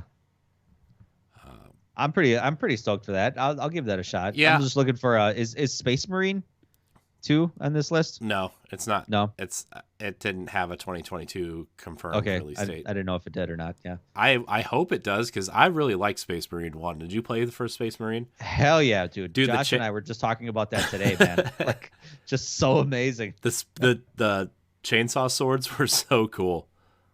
Yeah, I know, no kidding, dude. During the Game Awards, when that the voice actor in the game like had that big ass chainsword like on his back, Josh and I both were like, "Where? How much?" Yeah, dude. As soon as I saw that, I was like, "Is this Space Marine 2? Am I the only one that's going to be excited for this?" Yeah. Man, what a cool game that was. Because it was like it was basically just like a B version of Gears with a sword. Yeah. But it was like Gears meets kind of modern Doom of just like glorifying kills, because the only way you could really heal yourself was like just glory kill after glory kill after glory kill. And just, I mean, it encourages you to just be as like ruthless as possible. Yeah. Yeah, it was cool. I really liked that game. Is it backwards compatible? No. No, because Josh talked about this because he bought it for the 360 because he saw it on the Xbox store, but the Xbox store does not allow you to play it on the 360. So he bought a physical copy of it, can't play it on his Xbox One or Series. So yeah, it's kind of. I mean, I have it for the PlayStation 3, and my PS3 is still hooked up to my TV, so I may pop it in sometime soon. But I mean, there's like 10 games that I still have my 360 plugged in for, right? Yeah. I mean, the Transformers games, Alpha Protocol, and this. Anytime someone ever mentions Alpha Protocol, I get so sad. Oh man, dude. Wait, so sad. Side tangent. Does Microsoft own Alpha Protocol now, or does Sega still own it? No, Sega still owns it. God, Sega, come on, give it to Microsoft. I know. God, Alpha Protocol was so cool. It really was. Oh no, I think it was a difference between a Sega and Obsidian. Yeah. Because Obsidian developed the game. Right. And like Sega still owned it. Right. Well, that's what I was saying. That's why I was asking: does Obsidian own it, or does Sega? That's right, because then Microsoft would pretty much own it. Yeah. Yeah. So. Oh, man, Alpha Protocol. God. God. It's your fault. I'm so upset now. This is your fault. I'm upset too. Upset. Dude, no. Okay, so the two games I really wanted backwards compatible. Well, 3 now, because Space Marine I just found out was not backwards compatible. Was Alpha Protocol and Army of Two: The 40th Day. Neither of those games are backwards compatible. We talked about that today too. Why it's a travesty that the 40th Day is not backwards compatible. Oh, it's so good. Jeez. Anyways, I don't know. What else? Stalker 2 is coming in April 28th to Game Pass. No NFTs. I'm really intrigued in this game. So are you sad that they took the NFTs out? Hell no. Were you looking forward to your Stalker 2 NFT? Honestly, I don't really care because I'm not partaking in this whole NFT thing. So like I know Ubisoft has gotten into heaps of shit too for their NFTs. Like, hey, look, NFTs for Ghost Recon. It's like, cool. Yeah, the one game nobody plays. Yeah, no kidding. But yeah. What was that more recent Ghost Recon game that they announced? Frontlines or something. Frontlines, yeah. And it's like, hey, look, the game. Look, we're making a new Ghost Recon game. We didn't want that, but we thought you did. No, we didn't. Yeah. We never said that. Yeah. What was it like? Wasn't it a battle royale type game? Yeah, it was almost like a battle royale persistent multiplayer game or something like that. And it was like, Gross. There's no story. It's just all God. multiplayer. That's it. The last great Ghost Recon game was what was it? Future Soldier? Future Soldier, yeah. The 360 one? That was the last great one. So good. Mm-hmm. So the next one is interesting, and I did not know it was coming so soon. I know, this is actually shocking. Redfall is listed for Q2 for Game Pass. I am hopeful, but I'm cautiously optimistic, Yeah. I guess. I'm really excited for Redfall. Yes. This being listed for Q2 made me like rethink how I wanted to play games in the first half of next year. Yeah. I'm really excited for that one. Also in Q2, The Witcher 3 is getting a native upgrade for Series X. So cool. Cool. I played it on Switch, so I mean, I played it on PC and my Xbox. So I remember I had it for the PlayStation. I bought it for the Xbox because it was the first to get the HDR 4K upgrade. yeah. I might go back and play it. I own it on Xbox. I own the complete edition. I've always wanted to play it like on my TV, and I just thought like the Switch was going to be the place to play it because it's so big and I would be able to play it without taking up the TV, and Right. I don't know, maybe I'll check it out. I don't know if I'll ever beat it, but I'll check it out. I mean, there's a lot to do in this game. Yeah. There's a lot to do. Yeah. Saints Row. The Saints Row reboot is coming in August of 2022. This was supposed to come out in February, I think. Yeah. And then they delayed it just to kind of give it some extra polish. Mm-hmm. I think the move was also good for it because February was so packed this game was going to get lost. Yeah, it really was. So I think it's smart in that, push it back a whole 6 months, and that means the game will just come out even more, probably more perfect than. Mm-hmm. So I'm excited. Maybe not perfect, but you know what I'm saying. Yeah. No, yeah, I am too. I'm actually, I love the Saints Row franchise. It took me a while to kind of really understand where they were going with it, and the more recent gameplay trailer that they had, I think was it at the Game Awards? I think so. Yeah. Whatever was the most recent gameplay trailer that they had, it really showcased what Saints Row is. Yeah. And that's where I was like, yeah, this is Saints Row. This is what it is. Mm-hmm. So. Test Drive Unlimited Solar Crown is coming in September 22nd. Cool. Scorn is coming to Game Pass in October at some point. The whole year after it said was supposed to be released. Yeah, this game looks weird, man. It's some HR Giger bullshit. Yeah. It looks really good. Like I have no idea what this game is. Like what kind of gameplay features it has or what the story is, but I just from an art standpoint alone, like I'm really intrigued. It looks slimy and bony. Yeah. Starfield, the big Xbox exclusive, I would say for this year. 11/11/22, a homage to that Skyrim release date. Yeah. I have a feeling that this is going to be probably I don't know. I just got a feeling that this is going to be probably one of the more higher rated games of 2022. Yeah, I would really like to play either Fallout or Skyrim before this comes out, just to get a feel for Bethesda games. Because I've tried both so many times and I've just never gotten into them. It's the same with Skyrim. I've tried a couple times and just same thing. I've never really gotten into them. Yeah. I'll play Fallout. I play Fallout, numerous times, but I feel like you're either an Elder Scrolls person or a Fallout person, and yeah. I know the Venn diagrams there where people play both and love both, but I feel like if you're gonna lean towards one, you're definitely leaning towards, one or the other. Oh yeah, I feel you. I feel you on that. I guess in that sense, I guess I'd be more into Fallout. Yeah.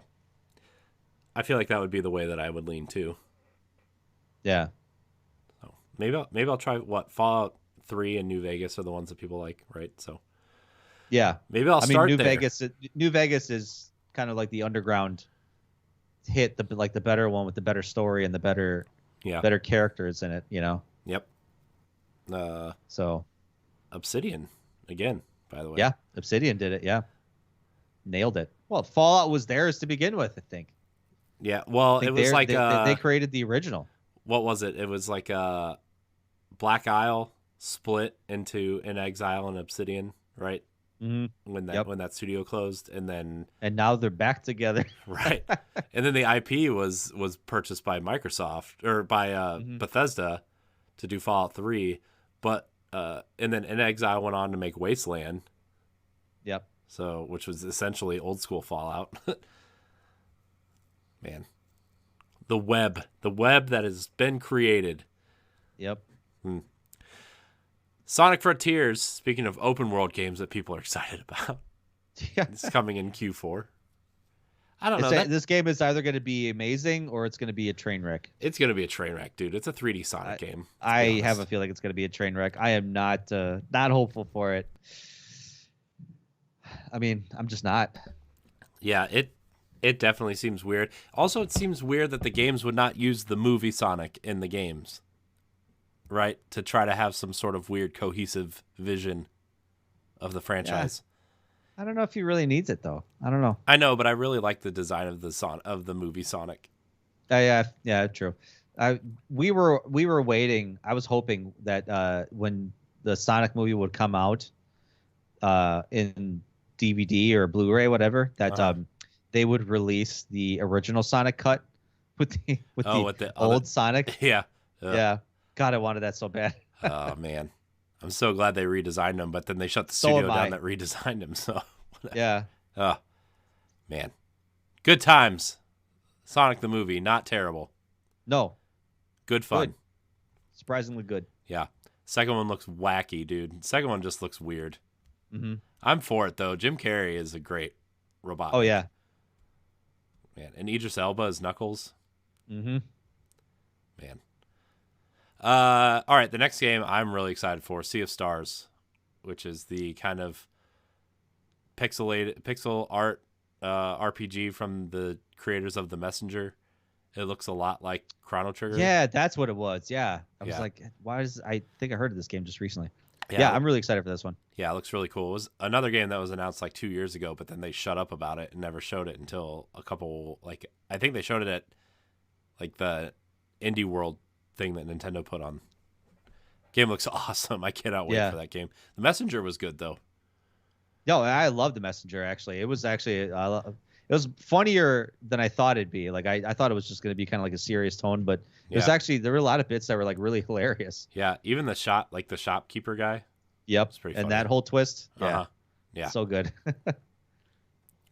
Plague Tale Requiem is coming to Game Pass in 2022 at some point. Yeah, this game, Plague Tale, is it Plague Tale Innocence? Yeah, that was such a sleeper hit for me. Yeah, I think it was a sleeper hit for everybody. Yeah, because it came out and it was like, hey, this looks interesting. But then like the game was out and it was like, it was great. Like, I was so shocked at how much I enjoyed that game. Yeah, that's a game that I want to play through this year because it got the Series X upgrade towards the end of last year, and a lot of people love it. I think I'm going to try to play it because like the way I have my 2022 mapped out here, Stoy. I don't have a PlayStation 5, so I won't be playing Horizon. That's okay. But in between my Destiny time and my free time, I'm going to try to play as many games that I haven't played until I think late March. So backlog time. That's on it. Avatar: Frontiers of Pandora is coming in 2022 from Ubisoft. The more specifically massive games, the people behind The Division, which they're also making a Star Wars game. Man, Avatar, man. These Blue Cat people just won't go away. No, yeah. I mean, they're still working on the movie, right? Still working on the sequel? The sequels, they've filmed 4 sequels already. What? Yeah, it's they're coming out in 2022, 2024, 2026, and 2028. Wow. Yeah. They filmed them all back to back, I guess. That's impressive. Yeah. Okay. They just won't go away, man. Yeah, it's not going to. But this game, I don't know. I don't really care for Avatar the movie, but I don't either. the ride at Disney World was really cool. And Okay. I don't know if they did this game right, like an open world kind of game, sort of like The Division, but with like flying and cool. I don't know. It might be neat, but not holding my breath. Yeah. Speaking of holding your breath, Dead Space Remake is also supposedly coming out in 2022. I don't think it is. I don't either. It I has think it has a 2022 release date on it. I really think it's going to be 2023. Probably Q1 2023. Yeah, I would say like January or February, where Resident Evil usually sits. Mm-hmm. I think they want to get out before the next Resident Evil game, which is supposedly 4, which is supposedly next year. Yeah, right. So I mean, we need to have a Resident Evil of some kind come out this year. yeah, So I'm still kind of waiting to see, because like lately there's been a Resident Evil game to have come out every year. I think in the last like 5 or 6 years. well So, there's that. Wasn't there like a Revelations 3 that turned into a different project at some point? what did it turn into? Did it turn into 8? Was that it? I thought it turned into. Man, I don't remember. Yeah, I know know they were working on Revelations in that whole scope, and then they changed it. Maybe it was Village. Maybe it was. maybe. I don't know. Yeah. But yeah, you had like, Resident Evil 2 remake, Resident Evil 3 remake, or I mean it was 7 first, and then it was 2, 3, then it was yeah, it was Village. Yeah. Yeah. So, Where's that Code Veronica remake? man, That should be the one that needs remade. it really, honestly, it should be. It really should be. Resident Evil 4 in VR is amazing. Like it's so fun to play. That's what I hear. So fun to play. That's what I hear. But yeah, Dead Space remake. I'm sure there's a lot of people excited for that. I don't do spooky games. Dude, I'm stoked for this. Yeah. It didn't need a remake, but I'm all for it. Yeah, they probably could have just done the Mass Effect Legendary Edition type remaster to this game, and people would have gone ape shit over it. Dude, I would have. Yeah, I would have taken that. I would have totally taken that and been perfectly content with it. Like, Yeah. I'll take a remake because I'm really excited to see what Motive does with this game. Mm-hmm. Plus, they're adding all that stuff that was cut from the original game, supposedly, right? Yep. So that's cool. Yeah. The next game on the list is Gotham Knights. Yes. 2022. I'm excited for that. Nightwing, Batwoman, Red Hood, Yeah, Robin. I will probably Hell yeah. play as Batgirl a lot, I'm sure. Red Hood for me. Yeah, Red Hood's cool. I'll try them all out. Actually, but- Nightwing mostly. I'm wearing the Nightwing shirt, so I'll probably be playing mostly as him. But I have a soft spot for Jason Todd. yeah, understandable. Hogwarts Legacy is also scheduled for 2022. I'm excited for that. We just That ain't watched. coming out in 2022. I really don't think it is. Yeah, I think Warner Brothers has too much coming out this year. Yeah, I think they got it. That would be the first one to be delayed. That one they have to nail. Like they Yeah. really have to nail. Mm-hmm. So We just watched the Harry Potter reunion special, my wife and I. yeah, on my HBO wife Max. watched it. Yeah, It was like I really want to like go back and read the books or watch the movies again at some point. I don't know. I like that universe, and sometimes I've been away from it for so long that it was kind of nice to revisit it in this way, and I kind of want to revisit it. So this game is kind of exciting if they nail it. yeah. They better nail this next one too. Prince of Persia: Sands of Time remake that was also announced like 2 years ago. Well, they significantly delayed it because when it came out, it was like graphically, like it didn't look great. No, it looked like what? crap.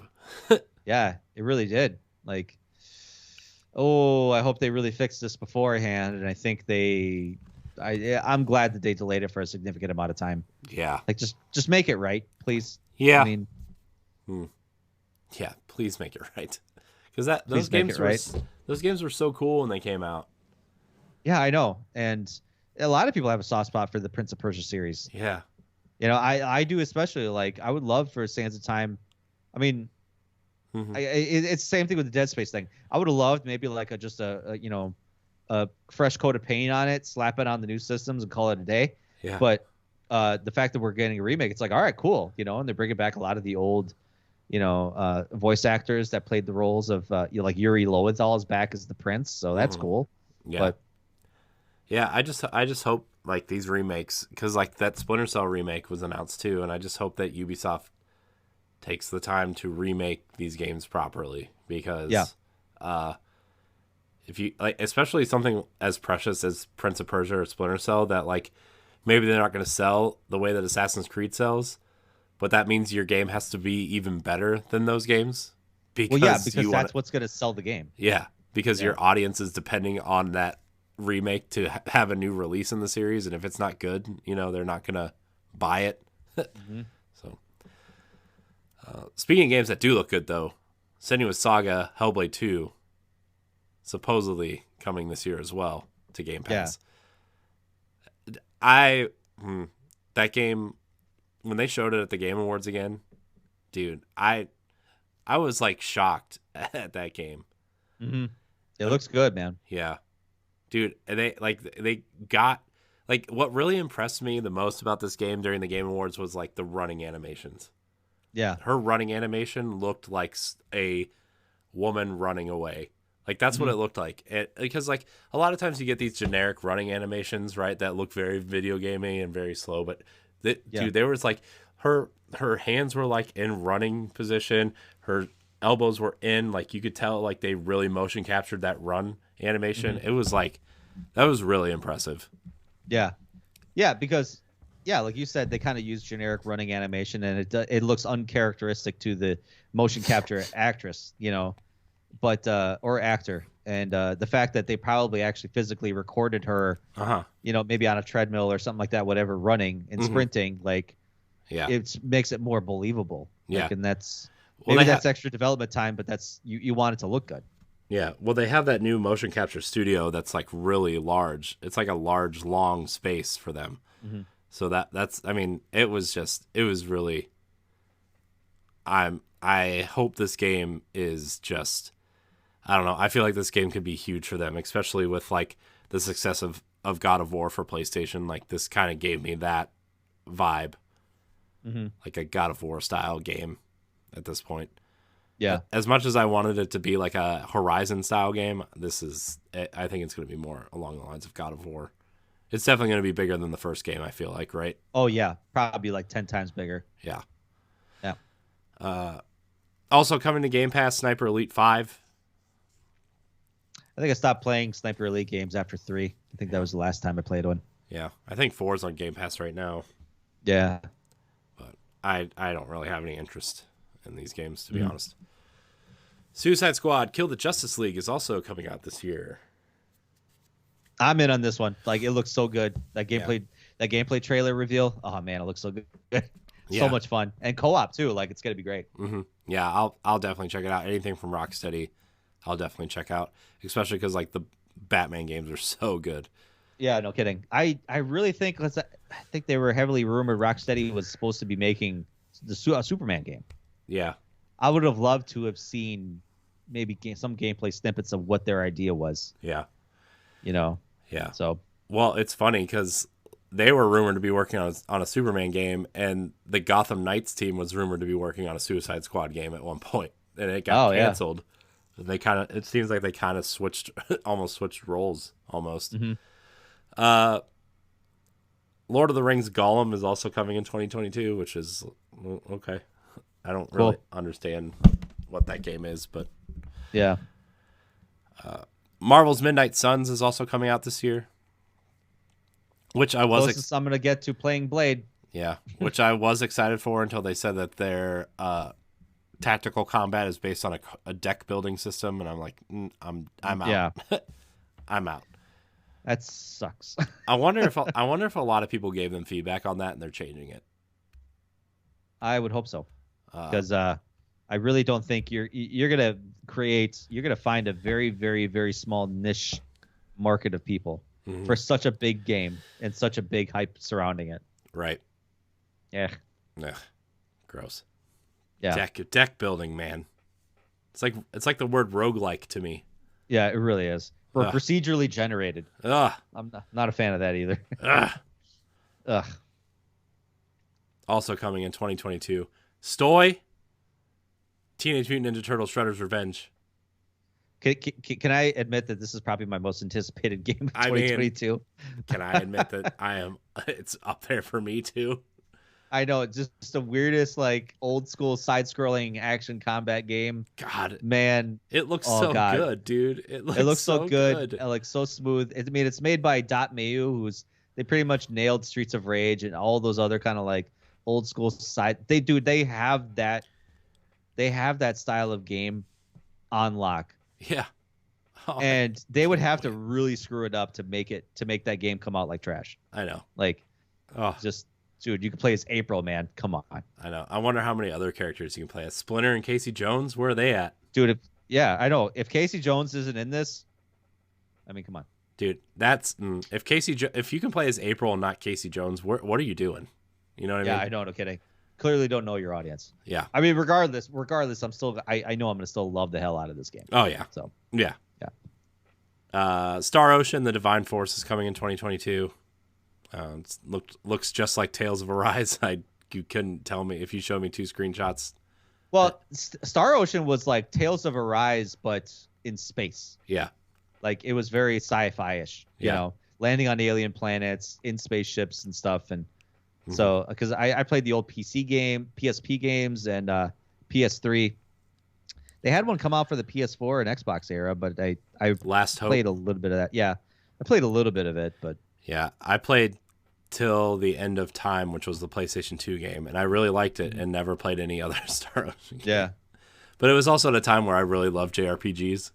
And that was like exclusively what I played on PlayStation 2. Yeah, that was a JRPG factory. Yeah. There. Yeah, PS1 and PS2 were just JRPG machines. Yep. Windjammers 2 is also coming in 2022. Cool. Neat. Ayuden Chronicle Rising is coming to Game Pass in 2022, which is that kind of spiritual successor to Suikoden. Yeah, Suikoden or something like that. Yeah. Yeah. Everybody says it different. It's fine. Yeah, I know. It's like Suikoden. I've heard that too, but it's like Suikoden. Yeah. Sounds more like what it's supposed to be. I don't know. Yeah. And then I know that this is kind of like a prequel to the real game that's coming in 2023. Yeah, because this one's like the kind of like side-scrolling beat 'em up or something. Yeah, but it's also like a side-scrolling RPG, I think. Yeah. But the actual Ayuden Chronicle game that's supposed to be the real true RPG, that one's not coming out till like next year. Yeah, I think so. Yeah. Cuphead Delicious Last Course is coming in 2022. Man, where was this game? Like it was like dude, they announced it at the Game Awards. So I was like, man, I forgot about Cuphead. Cuphead came out in 2017, dude. Yeah.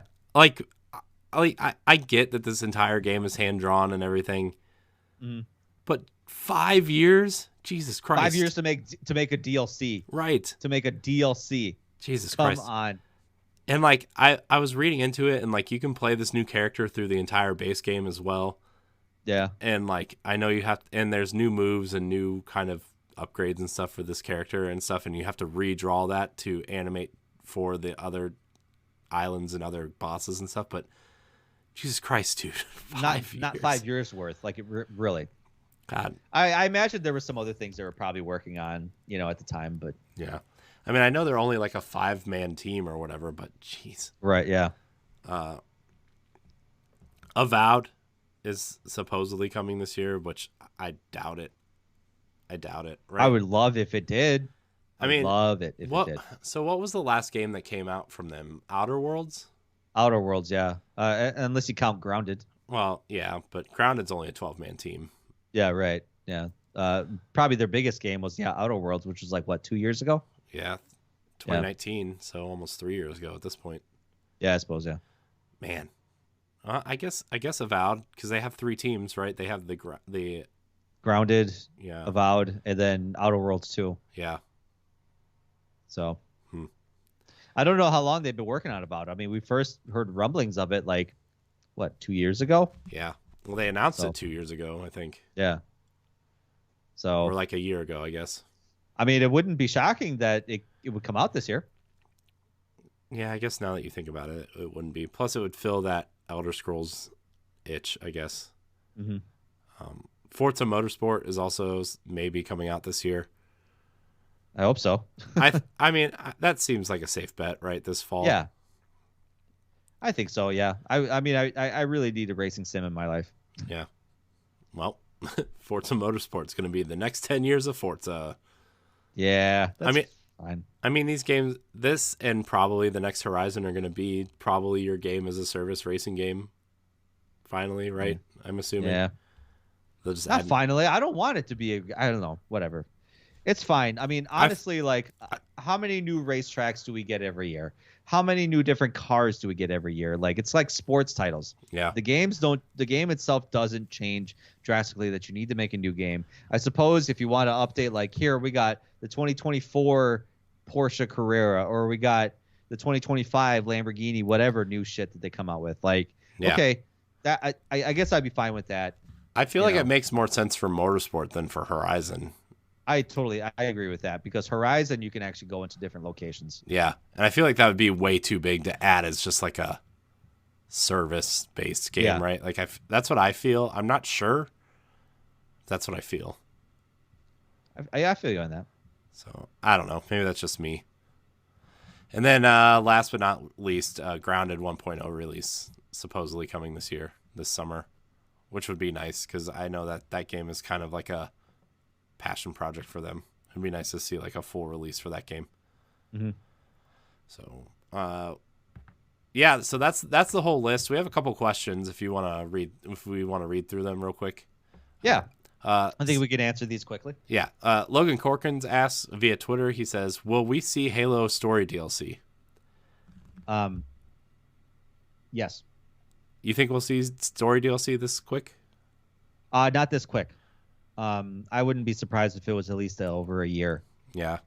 Two. So for me, I'm kind of on the fence about, like, I think so. The main campaign released in 2021. I feel like you're going to get story campaigns every 2 years. Yeah. So like 2023, 2025, 2027, and 2029, I guess, because that would be your 10 years almost. Mm-hmm. And then I guess 2031. Jesus Christ, that sounds so far away. Yeah. And then, like, in the in-between years, you're going to get that kind of multiplayer, like co-op multiplayer DLC kind of thing that I think that they kind of want to do similar to what Halo 4 had, that Spartan Ops mode, right? Yeah. I think that that's going to be something they add. Plus, you're going to have, like, the battle passes and probably some sort of event thing for their multiplayer suite. So we'll definitely see Halo Story DLC for sure. But I wish it wasn't that way. I wish they could actually just focus on making full-fledged games. Yeah. Maybe have a team to just curate the Halo Infinite multiplayer. Yeah. And then just have a big team dedicated to just churning out those, like, main campaigns. Yeah. Every 3-4 years or something like that. That'd be nice. Yeah. I'm surprised that Microsoft hasn't purchased Certain Affinity, which they did the multiplayer for Halo 2 through 4. Mm-hmm. And then they went on to do, I think they did Doom's multiplayer mode, Doom 2016's multiplayer mode. And then I know the head of that studio left, I think. But okay. They've been doing Halo multiplayer forever, and I'm just surprised that they haven't brought them in to kind of curate stuff. Although I know they're doing Master Chief Collection multiplayer stuff. They've been kind of helping with 343 leading. But yeah. Well, I imagine they kind of want to be independent, and I don't blame them for that. Yeah. No, for sure. But to answer the question, yes, we will see Halo Story DLC this year. I think it's too early. Yeah, I wouldn't see it till like maybe fall of 2023 at the earliest. Yeah. At least my opinion. I don't know. Yeah. Well, I think they want to get that co-op campaign in there. They want to get Forge in there. They want to get a couple more playlists in there for multiplayer. So I think they want to focus on, like, quote unquote finishing the game. Mm-hmm. So next question, Stephanie Klimov from Twitter and from our various podcasts and BossRush.net asks, do you think we will hear anything about a possible handheld in 2022? No. Interesting question, though, because there were rumors towards the end of last year that Microsoft was looking into creating a device specifically catered to their cloud experience, which I think would be a bad idea. I would see them doing something like a tablet, I suppose. You know, Well, that would just be the Surface, though, right? You think they would do like an Xbox branded Surface? I guess that would be the only thing, because if it's cloud based, they don't need any processing hardware in it. They don't need to make like a Switch. They don't need to make like a Steam Deck or anything like that. If it's cloud based, all it needs is like a pretty damn good Wi-Fi connection. So all you would need to make is like a tablet with like maybe some controller attachments to the side of it. So yeah, like maybe a glorified Surface tablet. Man, I guess that would be cool, but like, I don't know. I just feel like everybody has a phone in their pocket now, and like that backbone controller seems to be really, it works for a lot of people. And at that point, why would you even put the effort into that if you weren't going to at least make some sort of local? Well, that's why I said no in the first place. Like I just think it would be kind of worthless. The closest thing I could think of if they wanted to get into the handheld market is to make a specific Microsoft branded tablet. Yeah. You know, maybe cheaper than the Surface, something that's just like a glorified iPad or something like that. Yeah, like a $200 kind of thing that maybe you can. Like about the size of an iPad mini or something. Yeah. Man, iPad minis got small.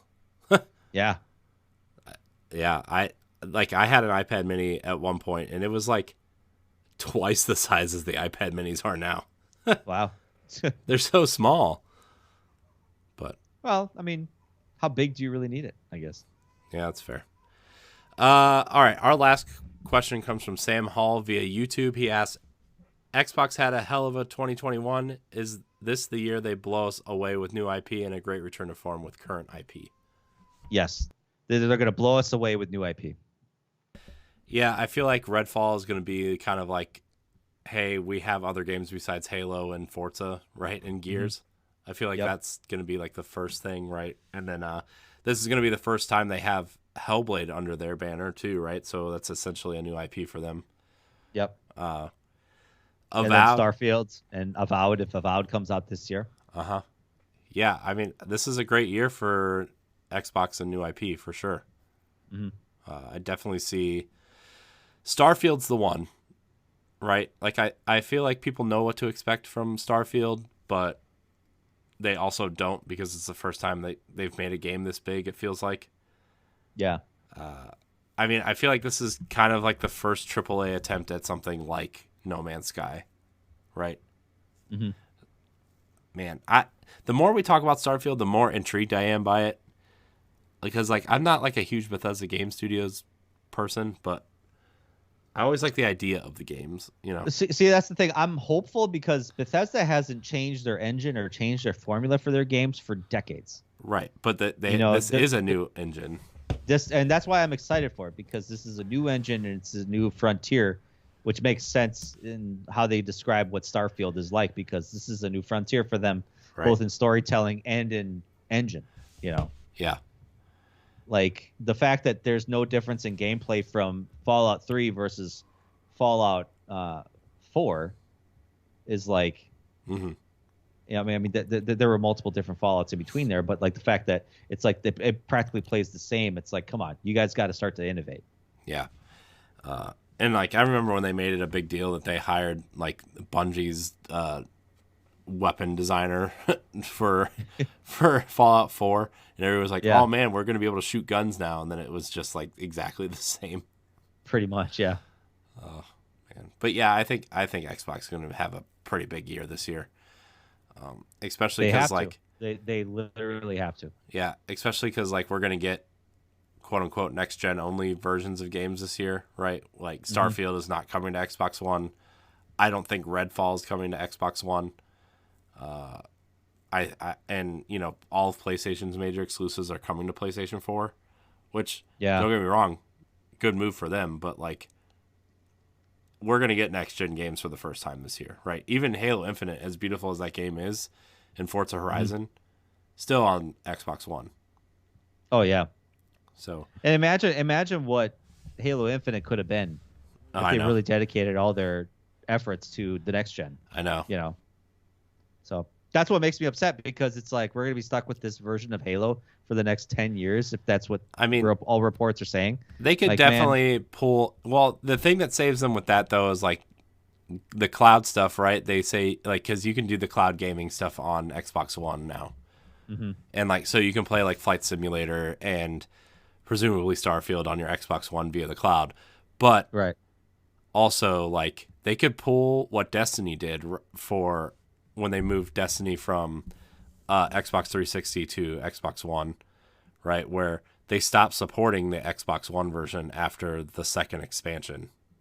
Or what did I say? Xbox 360. The 360. They stopped supporting the Xbox 360 version after the second expansion. So, and they could make that cut for Halo. It'd be I think that would be like a bad move for them, but like PR wise, but they could technically do that. Yeah.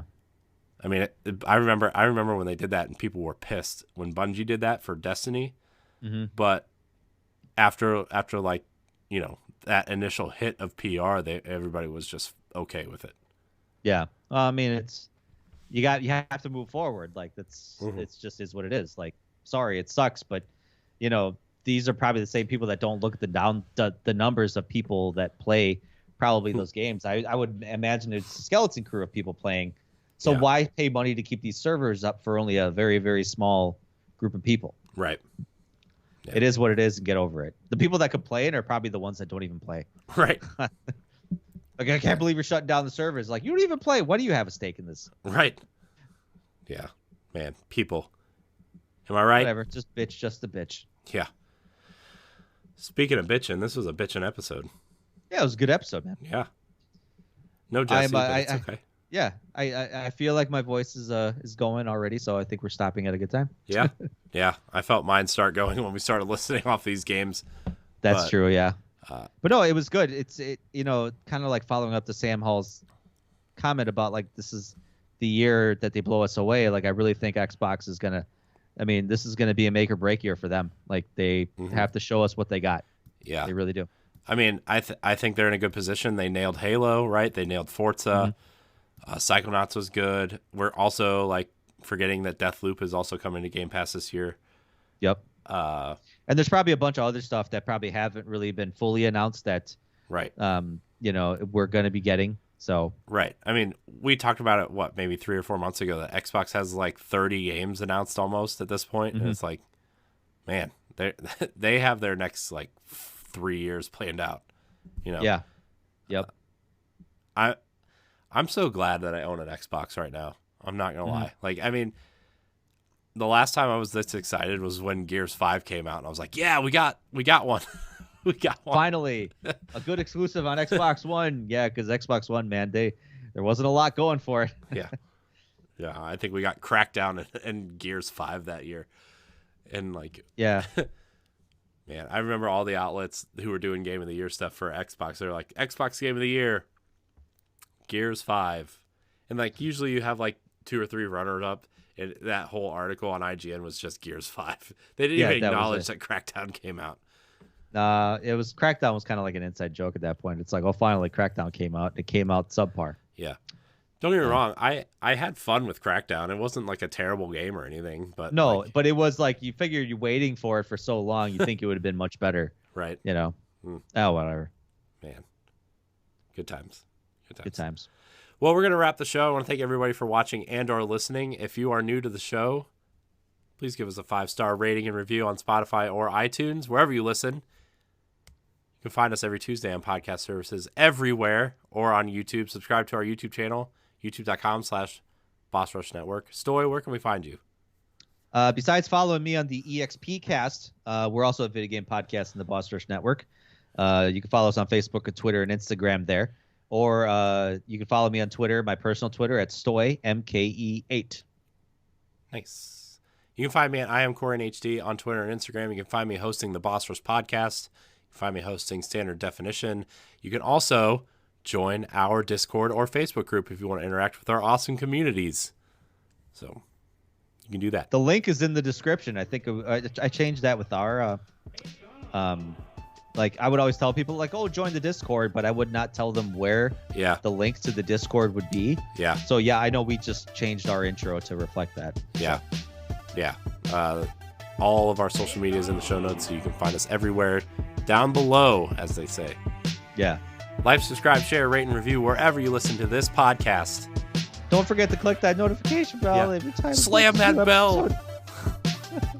Well, thank you everybody so much for watching and or listening. And until next week, we love you. Goodbye. Bye.